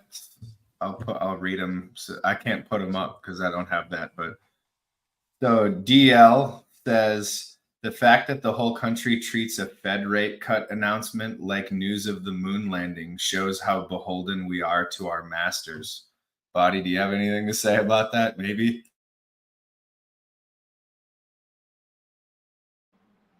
Yeah, I mean, kind of. It's definitely there's some truth to that. It's just the reality that we inhabit. Like in an environment, like you don't want to go to the casino, but if you're forced into the casino, you got to make the best out of where you're at. And so the current environment and the violence of the monetary system that we all have to participate in sort of forces us to decide, well, what do you do with money so that you don't just get totally pwned and totally taken via inflation. So it's like everyone's looking at that, looking at the Fed, because everyone just knows. Everyone knows that that's the source of where liquidity, or the Fed is going to set up the conditions by which liquidity expansion can happen. And so, yeah, I mean, the other thing too is that a lot of people have houses, right? So if you have a house or you want to buy a house or you're trying to get into a loan for a house, right? Most people are paycheck to paycheck, you know, or a little bit ahead of that. And, you know, so they take a loan to buy a house. So yeah, they're watching rates because either they want to, maybe they want to refinance, or maybe they want to get into a new house. They want to sell their current house. So it's an unfortunate reality, but yeah, I mean, there's definitely an aspect of that, like that we're kind of beholden to this system. We sort of find ourselves trapped here. So that's why we got to do everything we can to try and operate parallel or outside that system where possible. Opt out, guys. Opt out. You know, another thing about DL's first question there was, it's very depressing how much of the productive economy has to turn their attention to something that does so little to actually improve the world. That's got to be the most heartbreaking part about the whole Fed rate thing. I don't know if this is read already, but we have another super chat from DL. $4.98. At Doug at Tux, do you use / prefer either Signal or SimpleX? Also, it might be cool to set up a SimpleX group in advance of MoneroTopia for people to connect with each other before arriving and while there. Get travel advice, get excited, etc. Thoughts? Yeah, I think we should do that. That's definitely something I can help Doug set up. I think we have a Telegram, but for obvious reasons, Telegram should be avoided at all costs. Yeah, we could do probably both, to be honest, Signal and SimpleX. I can go ahead and get that started if you'd like me to, Doug. Yeah, let's do it. Let's definitely set up a SimpleX for MoneroTopia chat. The last one we haven't read is the Rebel Capitalist one. If you want to throw that up, we had. Laskanon is my favorite. I appreciate you coming on and contributing every week. That warms my heart. I appreciate it. Thank you, man. I The do what I like you. can.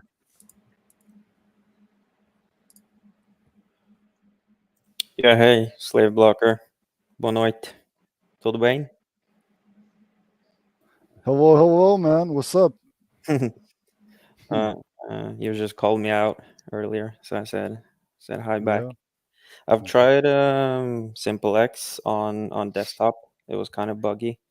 I'm waiting for the I think it's in November. They have a big security audit. They did the post-quantum encryption audit this summer.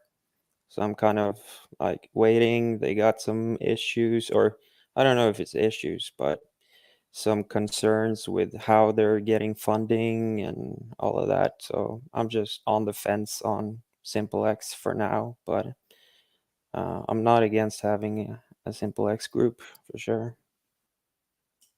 SimpleX uses post-quantum cryptography. I think we can do both. Both Signal and SimpleX have their place. They both have pros and cons, but I think we could do both. Either one would be an upgrade from Telegram. So True.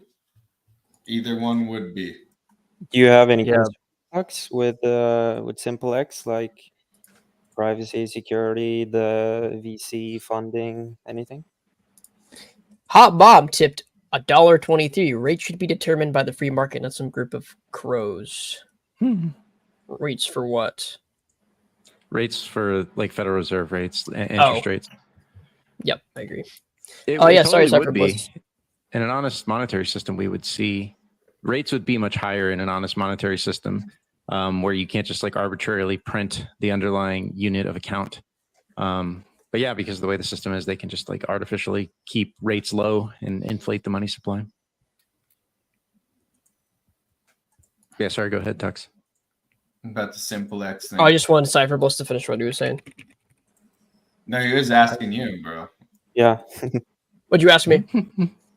If you had any concerns from your technical perspective on SimpleX VC funding, money coming in. Oh, the money. I mean, Signal has. They also have like funding from places that might not be as ideal. I mean, it's not ideal, but in order for that project to continue, it kind of makes sense, and it will solidify it in a place to where it can be at least to continue development for a while. You know, Cypher, I think, and actually, for anybody who doesn't know this, when I was in the military, it was expected that, like, towards the very end of my military career, it was expected that you would be using Signal. It's even some of the people that may be more adversarial have a vested interest in technology like this existing and being utilized properly. So where your money comes from is sometimes less relevant than people make it out to be. Because as we always say about Monero, like, yeah, bad guys need to launder their money too, right? The government may not be interested in shutting down Monero because that's their best access point to hiding their own ill-gotten gains or to getting access to their own portion of the dark market. So you don't necessarily, like, where a guy gets their money is not necessarily is big of a deal as I think some people make it out to be in certain situations. Yep, 100%. I was going to piggyback on that and just highlight Tor was the same, right? U.S. Naval Research Lab came out with that late 90s, early 2000s, and got pushed through with MIT. So a lot of the funding that came and runs Tor today was based off of U.S. Naval military ops, and is still used today out in the military. So yeah, and not only that, but the Russian intelligence was also it's funny because both the U.S. Navy, MIT, and to a lesser extent the Russians were all trying to make this a thing, right? And people talk about like Tor going down in Russia all the time. It's like, look, I have a sneaking suspicion at the higher levels within all of these nations, it's just as abhorrent of an idea for them to lose access to the dark web as anybody else. So as long as at the end the project remains open source and you can host it on the server side also, I don't see any issues with that. Like as long as it's fully open source all the time and it remains free, that should be enough, you know. Well, and with Tor, you need to have a proper distribution of nodes, because if you have too many nodes on the network that are malicious, you can definitely start doing analysis in certain places. So it's always about that distribution across the network and ensuring that we have proper adoption.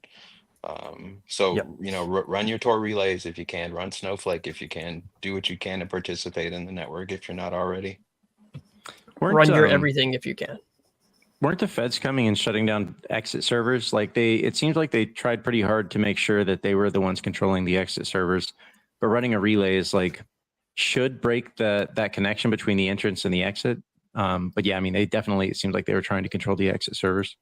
Yeah, well, exit nodes just get more scrutiny because that's where all the data is flowing through, right? That's where that's the pain point. So you're You'll almost definitely get knocks on your door if you're running an exit. Yeah, you got to be a little smart about how you deploy your exit nodes. So. No, I think it's still doable though. Is that correct, or is it like really hard? There's a list of cloud providers that explicitly allow you to run exit nodes, but if you're not sure, you better ask them first. Usually, you just go to their support. You ask them, "Hey, can I run an exit node there?" I've tried with some cloud providers myself, as I'm running a regular node, and I tried to run an exit node for a while. At some point, it was at Hetzner, so they allowed it, but you need to be careful because you will get a lot of spam coming out of your node and stuff like port scanning, and this just triggers, the server getting shut down by the cloud provider. So yeah, it's better to look for those cloud providers that explicitly allow it, and definitely do not run it from your home, because otherwise you will end up like this guy that got the cops at his house for something he didn't do. Right, someone else did it through his exit node, right? You want to avoid that. Yeah, just to call out all those university students out there, because I know y'all are out there. Don't be deploying those nodes in your dorm either. Do people actually do that? Certainly don't run one from the library with a computer that can't be traced to you. And definitely do not sneak into hospital or government buildings late at night and set up a Tor exit node. And also make absolutely sure that if you find some horrible security on a public Wi-Fi, that you're not providing that information to the public throughout the dark web. How high is the bandwidth to running an exit node? Can one do it to a VPN? I think on my node, regular node, it goes up to 80 megabytes per second, but it's not an exit node, right? I think I have a friend that was running one exit node on Qn host. I think that was the cloud provider. It got up to 200 megabytes per second, but it was maxing out the bandwidth usage. Yeah, I was going to say 100, 150 would definitely be there. It's not bad. It's not too bad. And CPU usage, is it also high from the system? No, it's only the bandwidth. Oh, okay. Pretty easy thing to run, unless you allegedly. allegedly, yeah. check out my blog anyway. I have tutorials on how to run entry nodes, regular nodes, and exit nodes too. Oh, okay, great. Hey, I wanted to ask the question about, so as you guys know, SimpleX, you can't have your desktop SimpleX that's synchronized with your phone and other devices. Kind of the same thing with Signal. Allegedly, you can do that, but I've never seen it actually work. It just keeps kicking me off and I lose conversations. And so like one of the reasons Telegram works so well, or one of the reasons Telegram is so popular is because it works so well. Like it's so easy to synchronize between devices, etc. Matrix I don't does know. like I a use similar Signal thing. Desktop. It seems to work pretty perfectly for me. Maybe that improved in the past 2 years, but like 2 years ago, I had a virtual machine on Cubes that was for Signal Desktop, and it just kept getting unsynchronized. It forced me to log in again. It would lose my lose my chats, and I was like, this is useless. Like, I wanted to use Signal Desktop and have it synchronized with my phone, but it was just like not. It wasn't viable. Like if I didn't log in every day, I could expect to come back a couple weeks later and see something just screwed up. That's really bizarre because everybody at my company, and I mean literally everybody at my company, we do all of our communications through Signal. About half of them are using a graphene phone. Some people have Windows computers. Most people have a Linux computer. And I hear a lot about like, oh, I can't get push notifications, or I can't, you know, when you're like trolling through the forums or whatever, or, you know, some of my group chats. But it's never happened to anybody who works at our company. It's never happened to me personally. Like, and so the hardest part is when people are like, how did you get push notifications to work? And I'm like, they just fucking worked. Like, I don't know what to tell you. Like, Same. I mean, the thing is, if you don't use Signal on the desktop for a while, it can sign you out. And you should get like a warning on your phone that's like, hey, if you don't open Signal Desktop within like this period of time, it'll become unsynced. So that will happen. I have also noticed though that you can't hook up to phones if they have different numbers or like, and I get why, but one thing that I would really like to see happen for those of us who need multiple phones is I would like to be able to use it on multiple phones for multiple phone numbers, the same accounts, but whatever. I mean, you can using Molly. You can using Molly. Like, and that's the only way I've ever been able to get it work was with Molly. So like, yeah, but I understand Bawdy's mention about the Telegram. It does, because of how everything's like stored on their cloud. It is more convenient. It's nice. You can just open it on the desktop and everything's there. Signal doesn't just have everything ready to go for you because certain things have to be transferred over from your actual phone, and it only will receive new data coming in. You can't see old stuff because it's there's nothing to pull. It would be nice if you could pull more from your phone, though. I would say it would be nice if they would allow the Signal Desktop application to pull more stuff from your phone. Maybe there's reasons not to do that for security. I don't know, but I think Signal is a pretty great middle ground of being one of the most secure and private messengers, while also being quite usable and super user friendly, super noob friendly. I mean, my parents use Signal with me. I've gotten pretty much anyone that I talk to regularly, I've gotten them use Signal. It's like not a problem at all. That's pretty great. SimpleX is cool and definitely has advantages, but it also is not nearly as user friendly and has a lot of bugs and stuff. But I'm still excited to see where it will go. And ultimately, I am kind of glad it got funding because I want to see it really take off and continue development. So the other thing I'm trying to understand is how is that different from Matrix? Like, why couldn't we just use Matrix as a solution for private chats? Because it's got a ton of so it's not as private as something like Signal or SimpleX because it has tons of metadata leakage to the home server operators. And while it's got like you could have end-to-end encrypted chats, like one-on-ones, you can do end-to-end encrypted groups too, but that's really unrecommended because the more people you have, like it gets really bad really fast, and you get broken states. Matrix is also very buggy in the sense of like SimpleX has issues. Matrix does too. It's not nearly as user friendly. The clients are not. There's no one that is non-techie that seems to be able to use the Element client, even though it looks pretty. It's just not a user friendly setup yet. And the main thing in terms of privacy is the insane and metadata leakage that hasn't been solved, which is basically node operators can see who's talking to who at any given time. Even if they can't see the message contents, that's still not ideal. I have to challenge that though, because when you are using Signal, let's say, you were mentioning anonymity, right? When you're saying the guy that runs the Matrix server, right, can see who's connecting, etc. Well, you can sign up without a phone number. Can you do that with Signal? Because I don't think you can. No, you can't. No, everyone brings that up as if it's some. I mean, it's not ideal, but it's a legacy thing that's going to take time for them to have to remove if they want to. And I don't even use a real phone number. I just use a VoIP number that I own. I pay for it with Monero, but you can do that. Like you don't have to use your main like doxed phone number. And just the fact now that you can give somebody out a username and you can totally hide your phone number from being visible is a huge improvement. That I just don't care about that as much as I did before. But if you want, I mean, that's the thing. If you want something that is to the extreme and you don't need a phone number, you've got even more privacy and security features. You can host your own relay servers, and SimpleX is the thing. And in my mind, I think there's a place for both SimpleX and Signal. I'm not just going to maxi one because one's better. I think both of them have their own pros and cons. I They mean, have their honestly, own like, use. from a business owner perspective, Signal has hit every single mark that you could possibly want.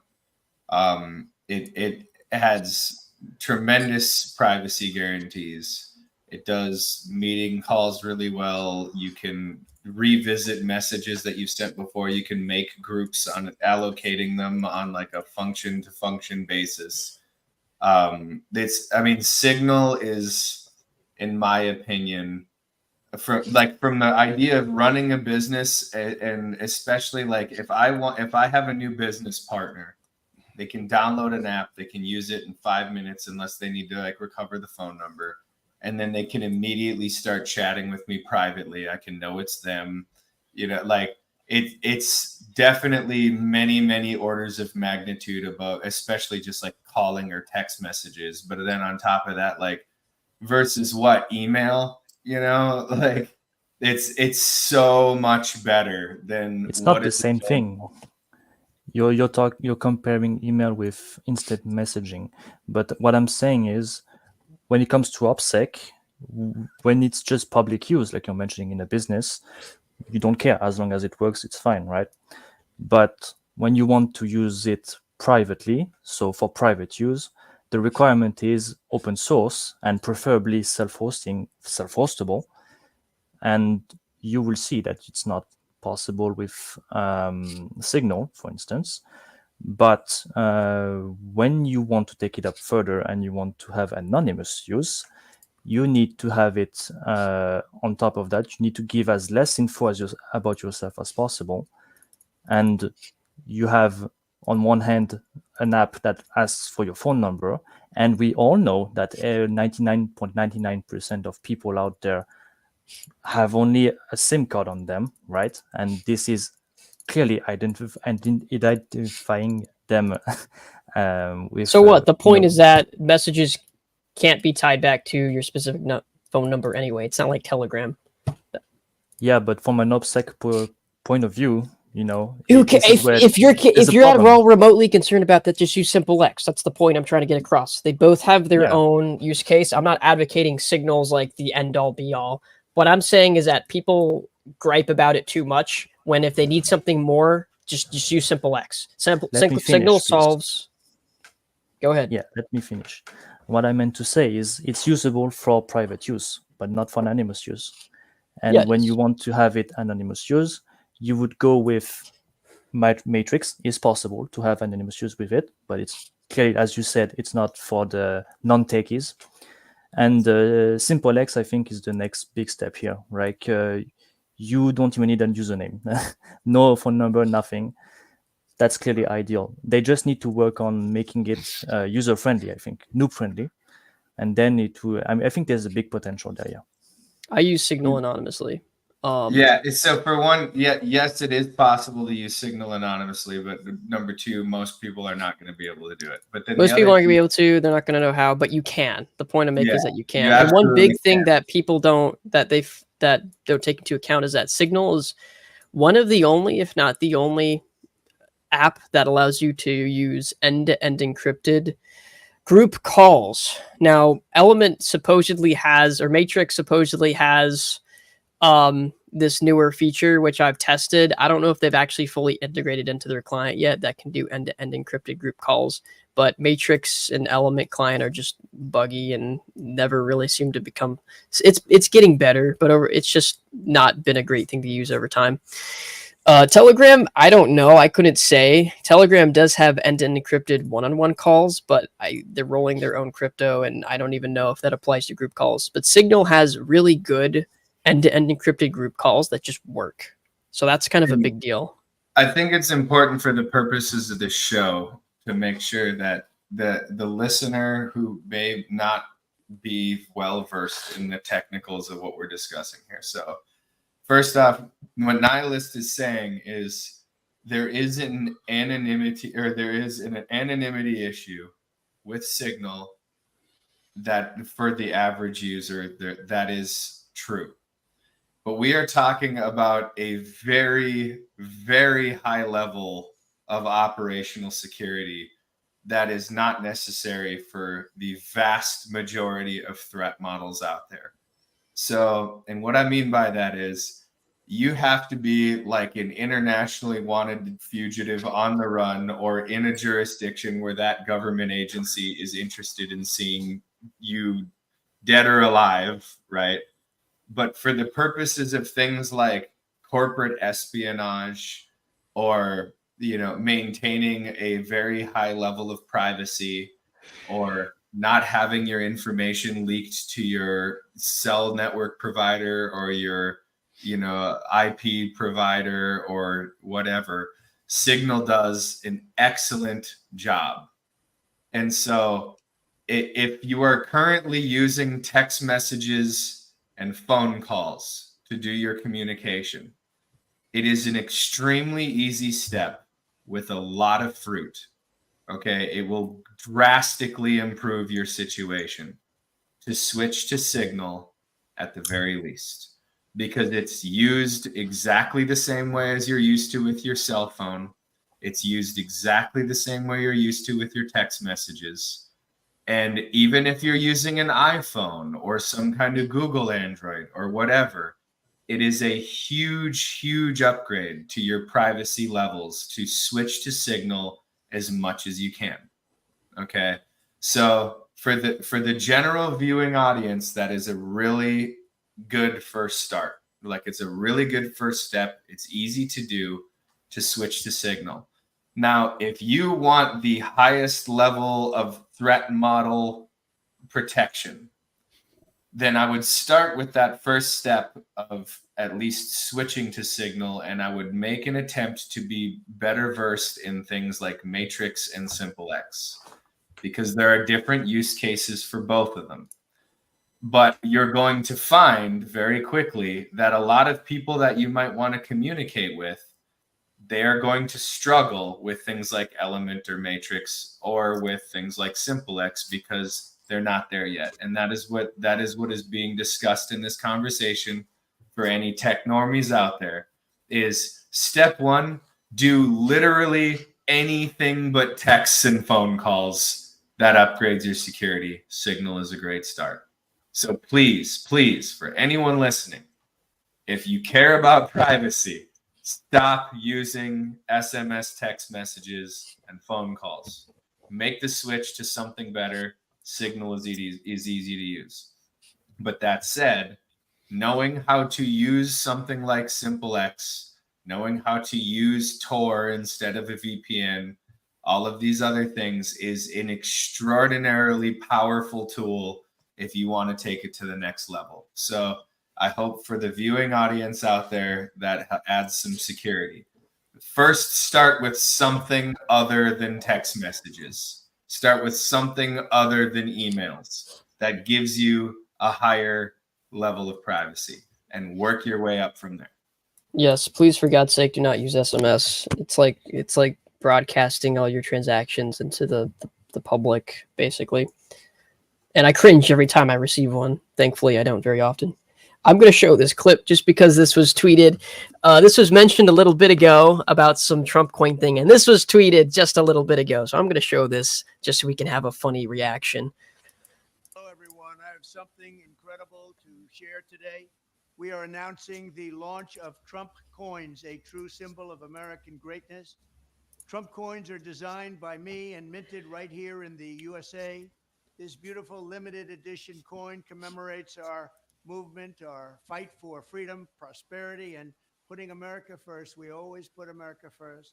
It's more than just a collector's item. It's a testament to the resilience and strength of the American people, our American patriots that we love so much. This coin is composed of 99.9% pure silver with a beautiful proof finish, and it's really something very special. Each coin comes with a certificate of authenticity with my signature to ensure you have purchased. Okay, I thought this was actually some crypto thing. This is actually better than crypto, though. This is not crypto. This is silver coin. But you're better off buying this than Trump's crypto whatever thing anyway. I'm reminded of George Carlin's "Symbols are for the symbol-minded."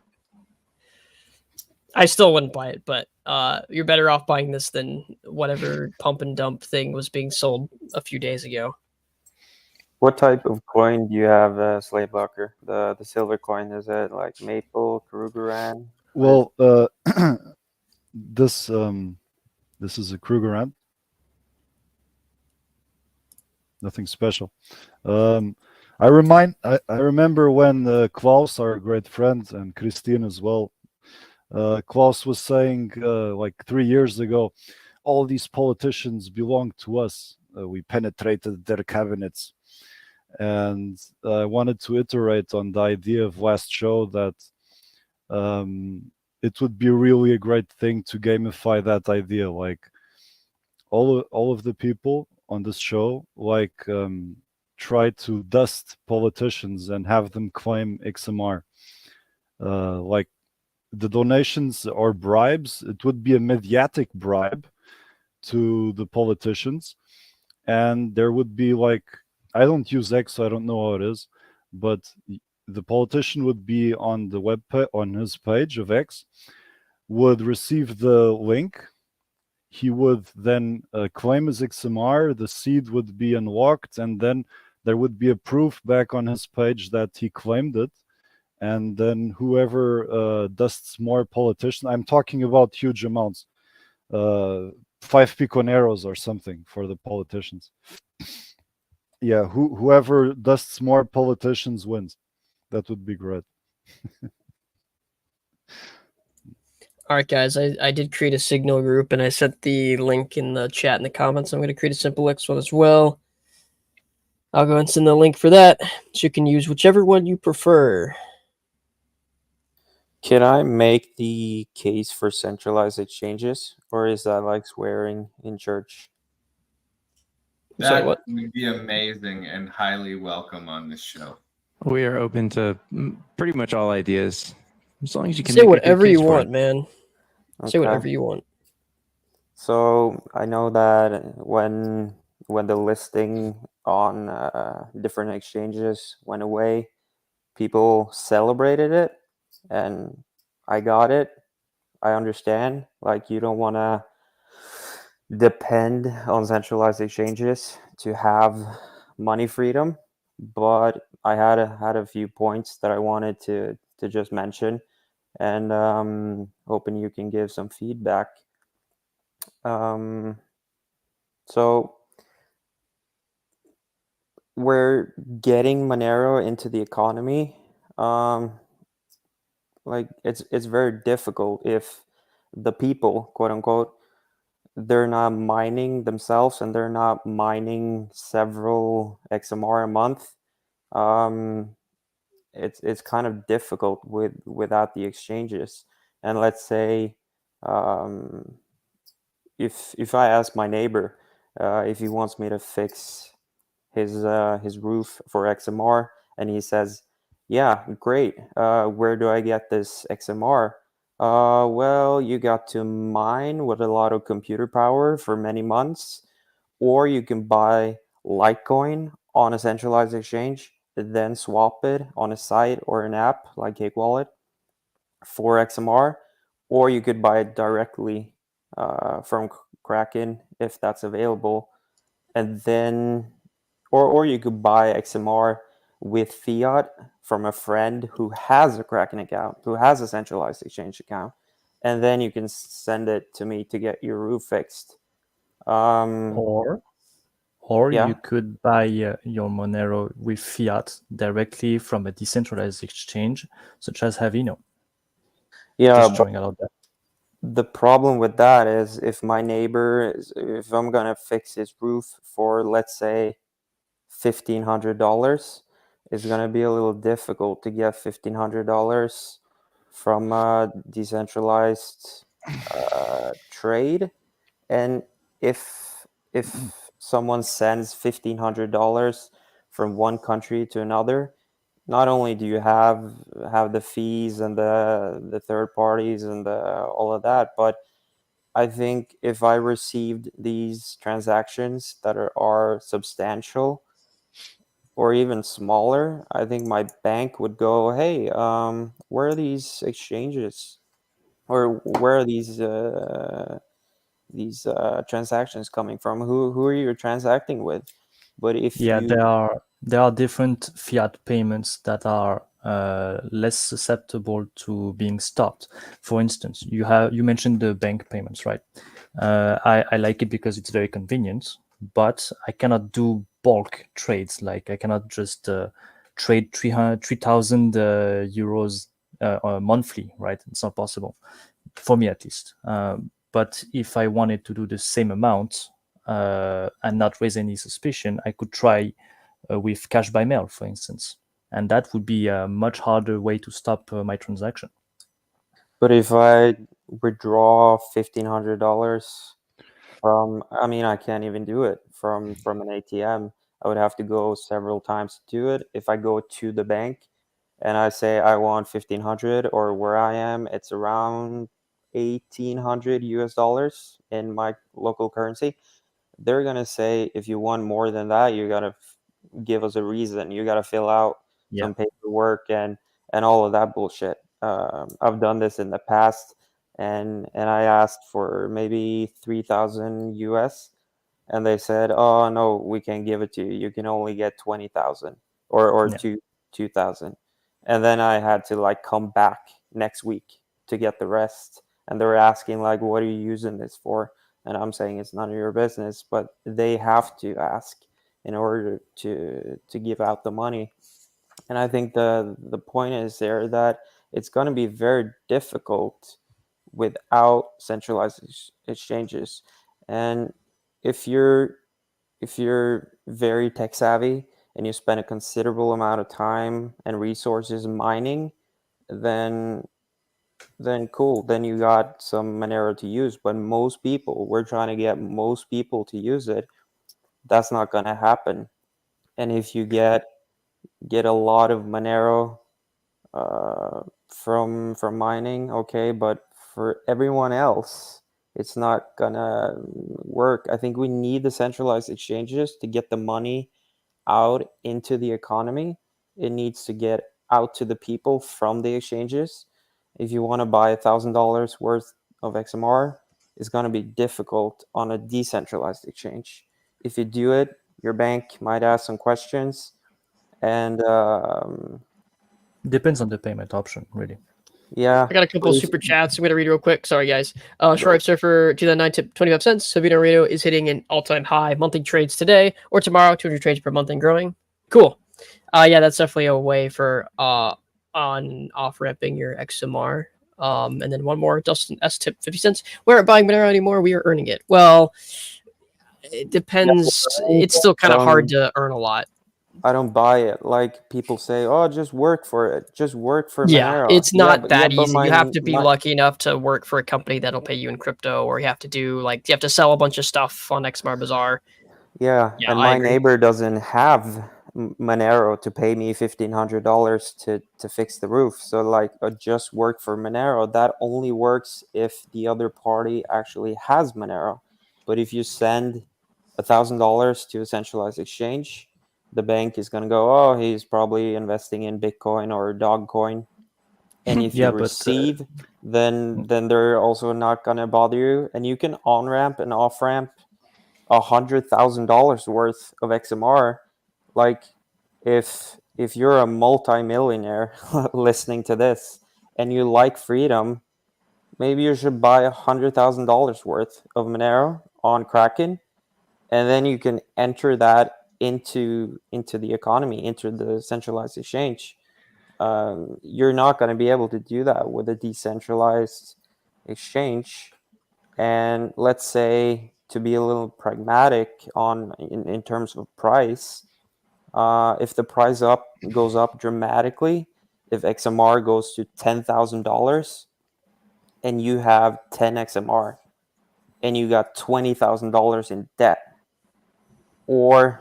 and you're struggling to pay the interest rates, or your daughter needs surgery, whatever it is, you're gonna want to sell a couple of XMR. And I know I'll ask Anon and will say you never sell, but I mean, I would think most people would sell if they had 10 XMR at $10,000 and they have $20,000 in debt, or their daughter needs surgery, or even if you just want to go on a vacation and you sell 5% of your XMR, you get a great experience for $5,000, fulfill your dreams, see the pyramids, stay in a nice hotel, whatever. But like you mentioned, you mentioned that centralized exchanges may be a better way to move in more money.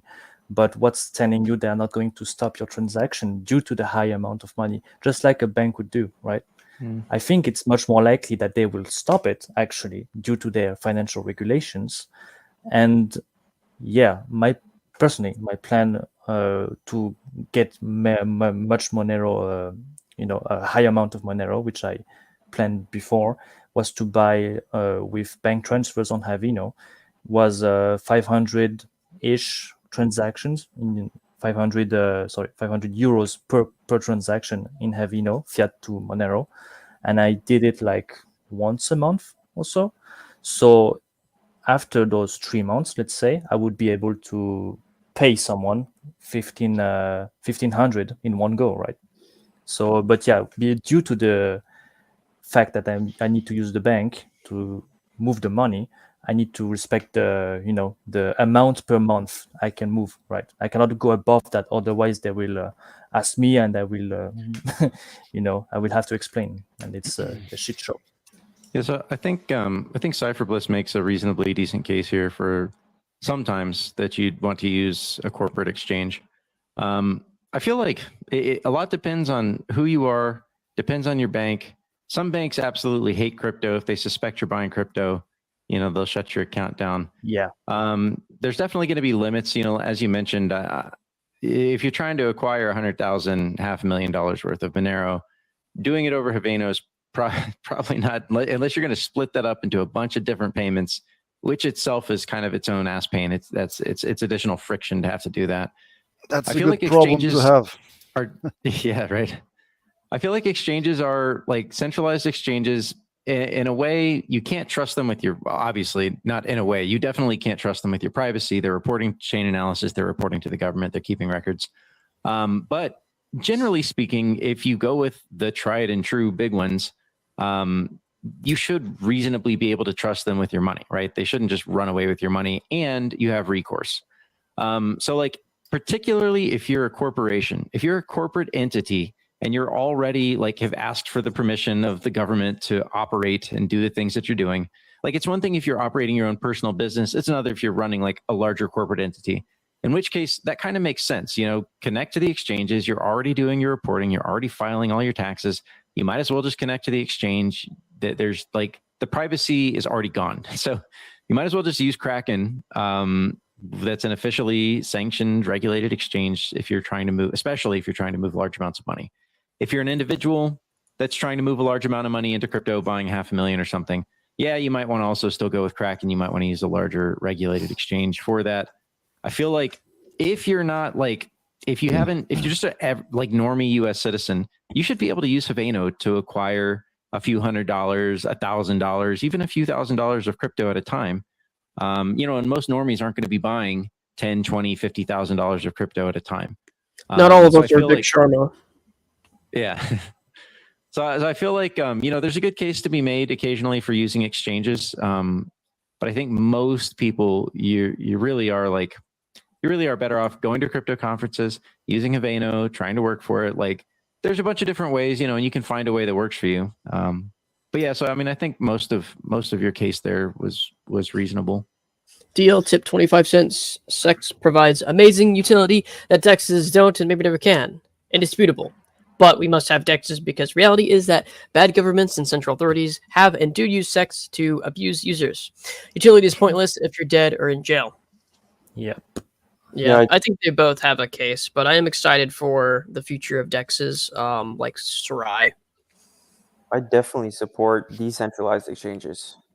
Like I'm not making the case against that. I'm just making the case for centralized exchanges. And as Bawdy said, like if it's regulated, like I've never heard of anyone having trouble sending $10,000. Like for the people that I talk with where I'm living, they can send $10,000 or more. Like there's a guy I know, he bought Bitcoin a long time ago. He has a gazillion and he sends back and forth. No trouble. That might be different for different people, but I think when you receive, let's say, $1 million into your bank account, and the bank sees, oh, it's from Kraken, okay, but if it's from some guy in some different country that you did a DEX swap with, I think you're gonna have more troubles. And finally, I would say if you're trying to be pure, like where Nihilist was talking about phone numbers and all of that with Simplex, I would love to not have a bank. I would love to not have a phone number. But if you're, this is just a tip, if you're kind of virtue signaling that you're not using a centralized exchange, but you do have a bank account which has exactly as much information, if not more, they do have transactions that you make with your debit card, which Kraken does not. Like you're not really doing anything worse by having a Kraken account if you already have a bank account. But I think that there's two things that get missed even in a conversation diving as deep as this.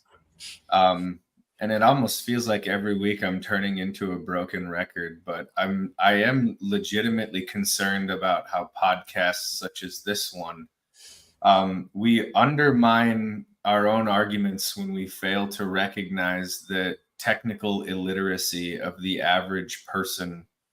And they may be very well highly intelligent people, but they have just not put the time into learning the technical proficiency, which is rapidly outpacing their ability to catch up unless they just focus really hard on it. Yes. And then go ahead. Oh, I was just agreeing. And I was just going to say, perfect example was last week where I was.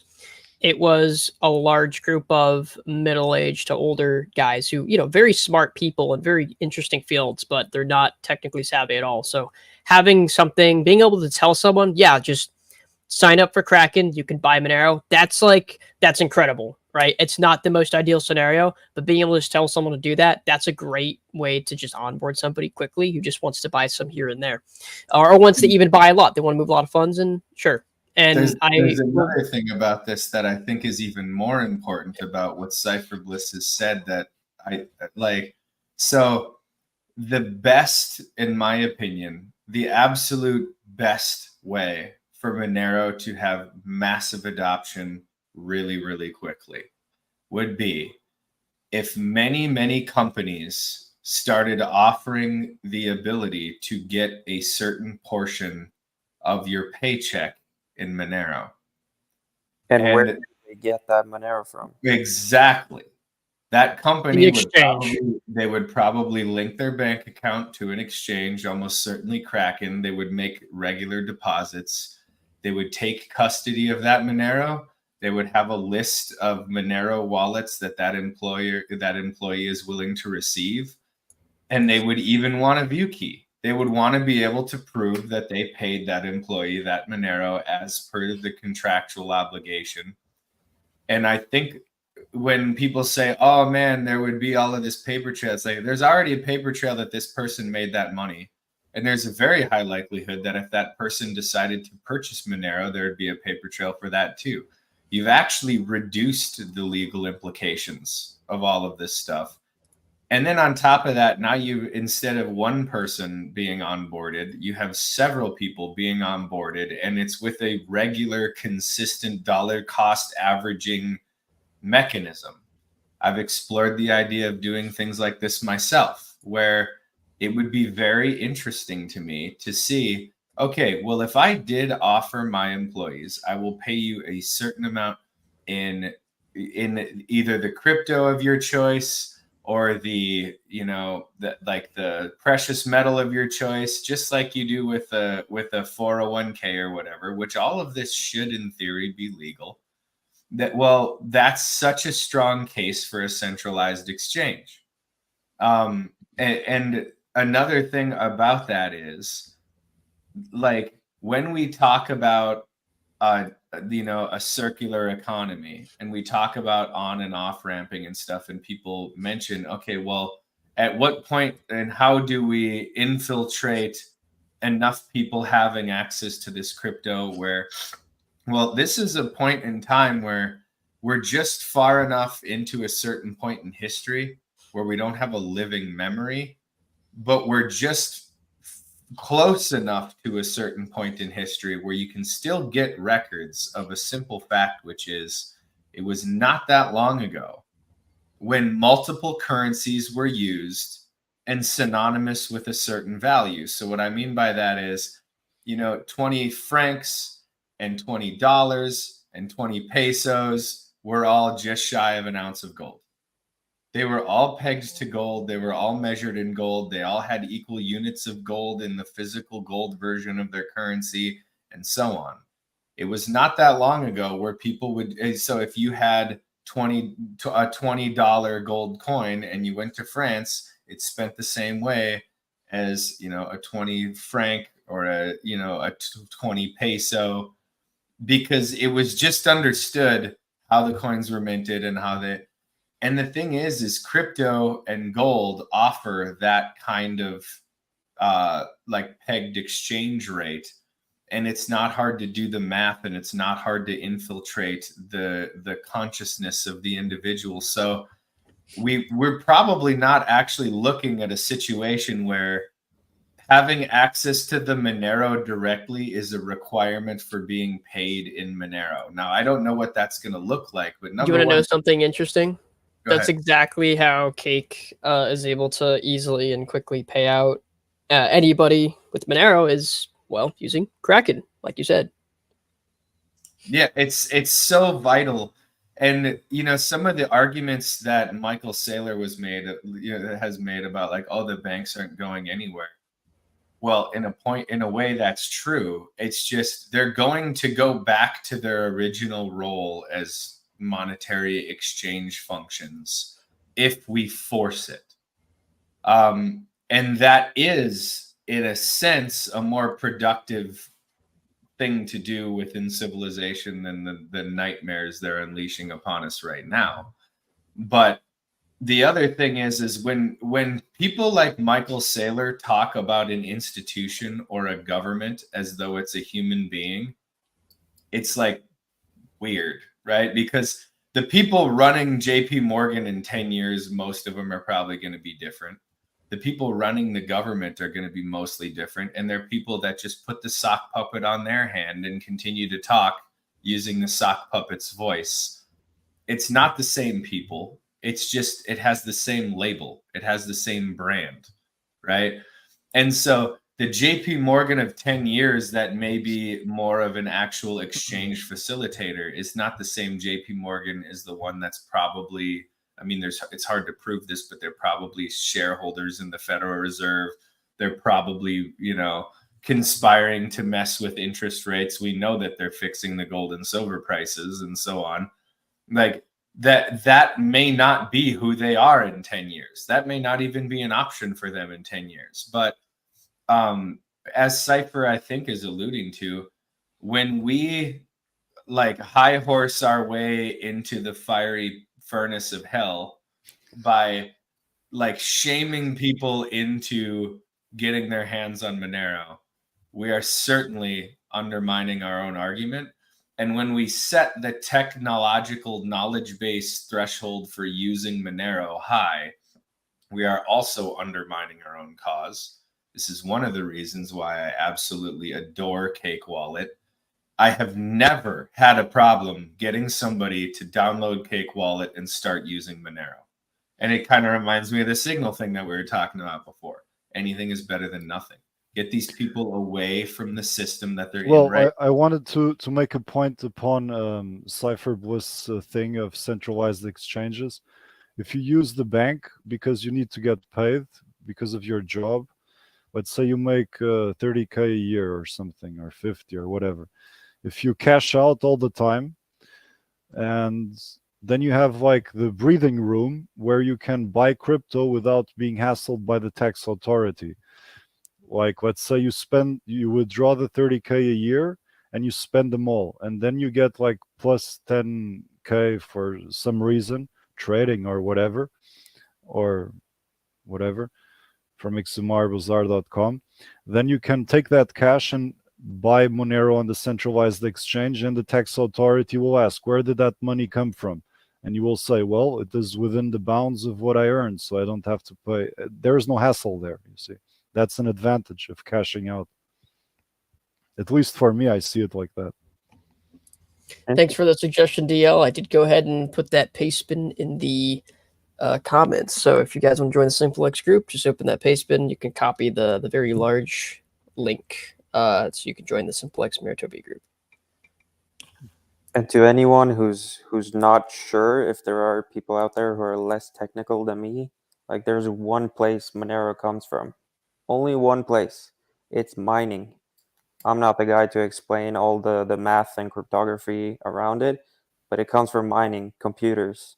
And if you don't know anyone who's mining Monero, you got to get it through a centralized exchange, or swap it, or buy Litecoin and all that. But it comes from mining, and the big exchanges, they buy, and then Cake Wallet can get a Kraken exchange, and Alaska Anon's business idea, they can get it, and you as an individual can get it. And if someone is like very, very wealthy, it would be great if they bought $1 million worth of Monero and then went on Reddit and say, who wants some, or gave it to the Monero project, but then they probably have to sell it on Kraken to pay the bills to do the coding. So it kind of comes back to centralized exchanges for me, and I hope that people aren't like too judgmental about it, because we need more XMR in the economy, and I think centralized exchanges are very helpful in that. And if you have a bank account, you're not really doing any worse by having a Kraken account where you're not even making transactions with a debit card. So this was one of my cases for the tokenomics of raising the block reward slightly as well.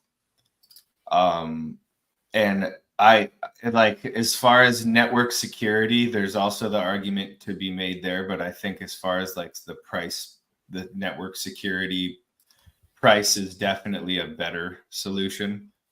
But it's harder to do. But if the standard block reward every 2 minutes was raised from, let's say, 6 to 8, okay, what you Decineros.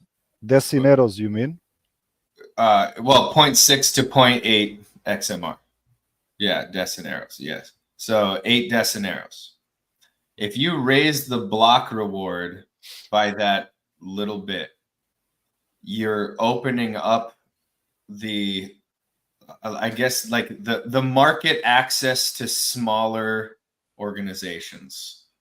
And yes, that would have a positive effect on network security and so on. Now there are ways that you could game that, right? Where large institutions with access to lots of computing power, with access to better, prices and all of that other stuff. But at the same time, it at least like moves the needle into a situation where somebody for less technical overhead can probably get their hands on small amounts of Monero over time. People could do it collectively, something like that. But I think there might be a case to be made in like the tokenomics world as far as market access to Monero by a slight increase in the block reward. But the downside is that going to have an effect on inflationary pressures? Well, I would argue almost certainly not. Like barely any Monero is entering the supply chain at 0.8 or at 8 decinaros still. It's still such a tiny amount. And keep in mind, people are coming out of the dollar to do this, where the amount being added to the dollar pool is absolutely ludicrous by comparison.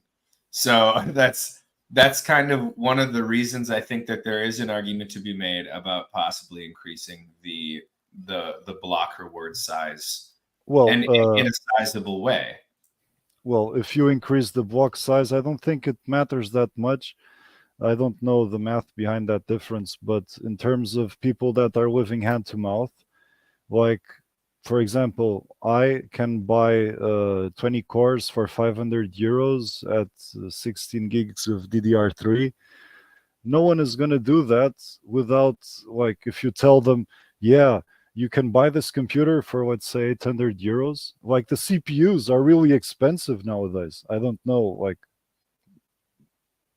300, 500 euros or more, a really good one, a high rated on benchmarks of XMRig. So it's not surprising that even if you have lots of people that like Monero, they're not going to buy the mining rigs, even if you bump it up to 8 decinaros, I think. But that's a good thing. That's not a problem. I don't see that as a problem. All right, guys, I'm going to try to wrap this up if we can.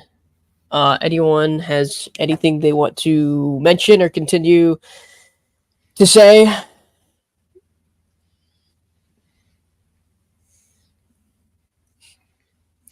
You're in Monero, bro. You just have to unmute your microphone, sir.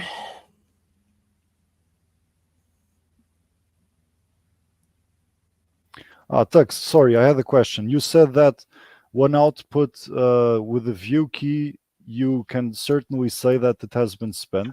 No, if it's just one output. That wasn't me who asked that. I don't know who asked that. Okay, forget it.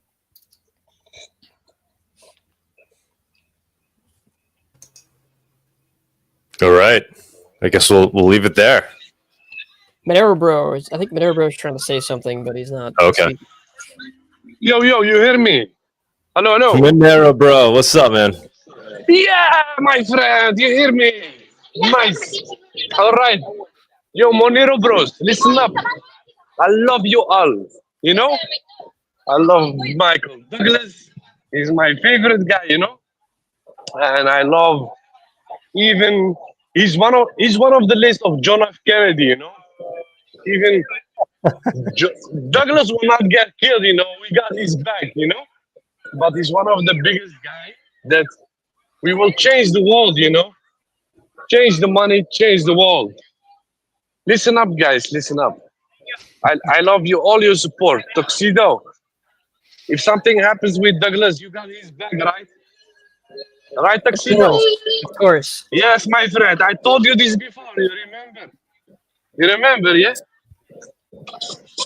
If something happened, we count on you, yeah? All right, nice. So listen up, guys. I'm just in a good mood today. And I decide to, share some love, some Africa love, I was here, in the market. try to onboard people to Monero and say to them, you know, I want to share my money, share my love, share my knowledge, so you can bring it to your own country, make your country proud, you know, get out the systems.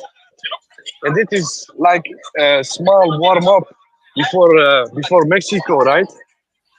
It's like I hope the You background coming is not too down? noisy. No, we hear you. You're good. You're coming down to You're here, Mexico, Monero, bro? Yeah, I love to. I'm planning, and it's far away, you know.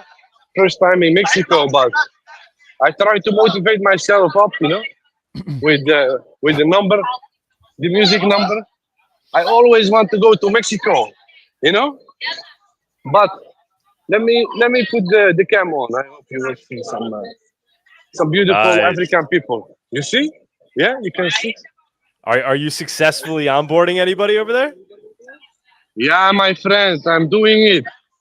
You see these flags, guys? You see this? We all gonna share the love there, you know. Ghana, Congo, Senegal. You see? Wow. You see, guys? Yes. Yeah, That's man, what we they. see. This is what they need. You know, they need knowledge. You know, they are conquered by the central banks of France, colonization by Britons.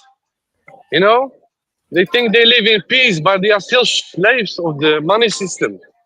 And that's what I'm trying to teach the guys. You know, you just need a nap, 2 minutes, click wallet, and you're there. Let me give you some Moneros. And after a week, have a look, you know, and you will see it's still there. And if it's still there, then you add another number, you know, make it 10 euro, make it 100 euro, and that kind of way they learn, you know. Beautiful, man. Get them on XMR Bazaar too. You gotta teach people that they could go earn Monero by working remotely or selling goods. We gotta teach people that as well. That's my mission. That's my mission, Douglas. I sometimes I have some time, you know. I'm hungry. I'm just going to some shops, and then I'm trying to buy my food with Monero, and I'm saying I have no euro, I have only Monero. Please give me some food, man. Give you bro some food, and the most are willing to give me free, you know. They say like, hey, I give you free, man, and then on my time I say, please let me give you free Monero. And then you know, then they start trusting it. You know, they say like, okay, we already give you for free, but you're still willing to pay. You know, it's like you need to be trusted. You know, but yeah, that's what I'm trying to do. If I got some time left, I'm just going to have a look where I can adopt it.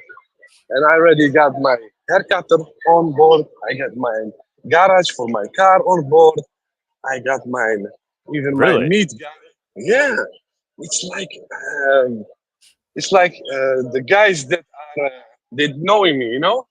But it's hard to onboard people that they don't know you. They heard crypto and they say like, it's a scam, bro.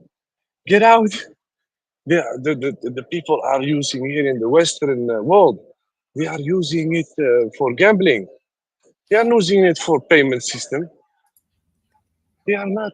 I'm telling them, you know, you got used the water from your kitchen. They say like, yeah, we are get used from the water from the kitchen. I say, what happens if one time they block the water? What will happen? You know, you need to find the church. You need to, you know, where the water is coming from. You know, some explanation I'm giving to people to realize you need to wake up. You should not get used by this money system, Apple Pay, Google Pay, ping ping there, ping ping here. If you do something bad, wrong politician or whatever, they block you, man. So every group, I try to explain, you know, the rights. You got climate activists, right? They say, well, it's bad for the environment. I say, yeah, it is if it's stuck on the banking system. But if we can replace the banking system, we can win 99% of the energy, you know? And then I'm still in, right? Hello? Yeah, Yep. man. Yeah. We're just Yeah, letting you yeah. flow and enjoying what Yeah, you're let me showing us. That no. looks- Okay. Let me say this first. I'm a little bit high, okay? So Yeah. if I bother you people, let me just say Monero Bro is one of my favorite people to hang out with at MoneroCon. He is my Monero Bro when we're hanging out at MoneroCon. He's a great dude. wait a minute. You remember me? You remember me? Of Oh, course, I shit. remember you. I tried to be anonymous, man. Don't tell anyone, please.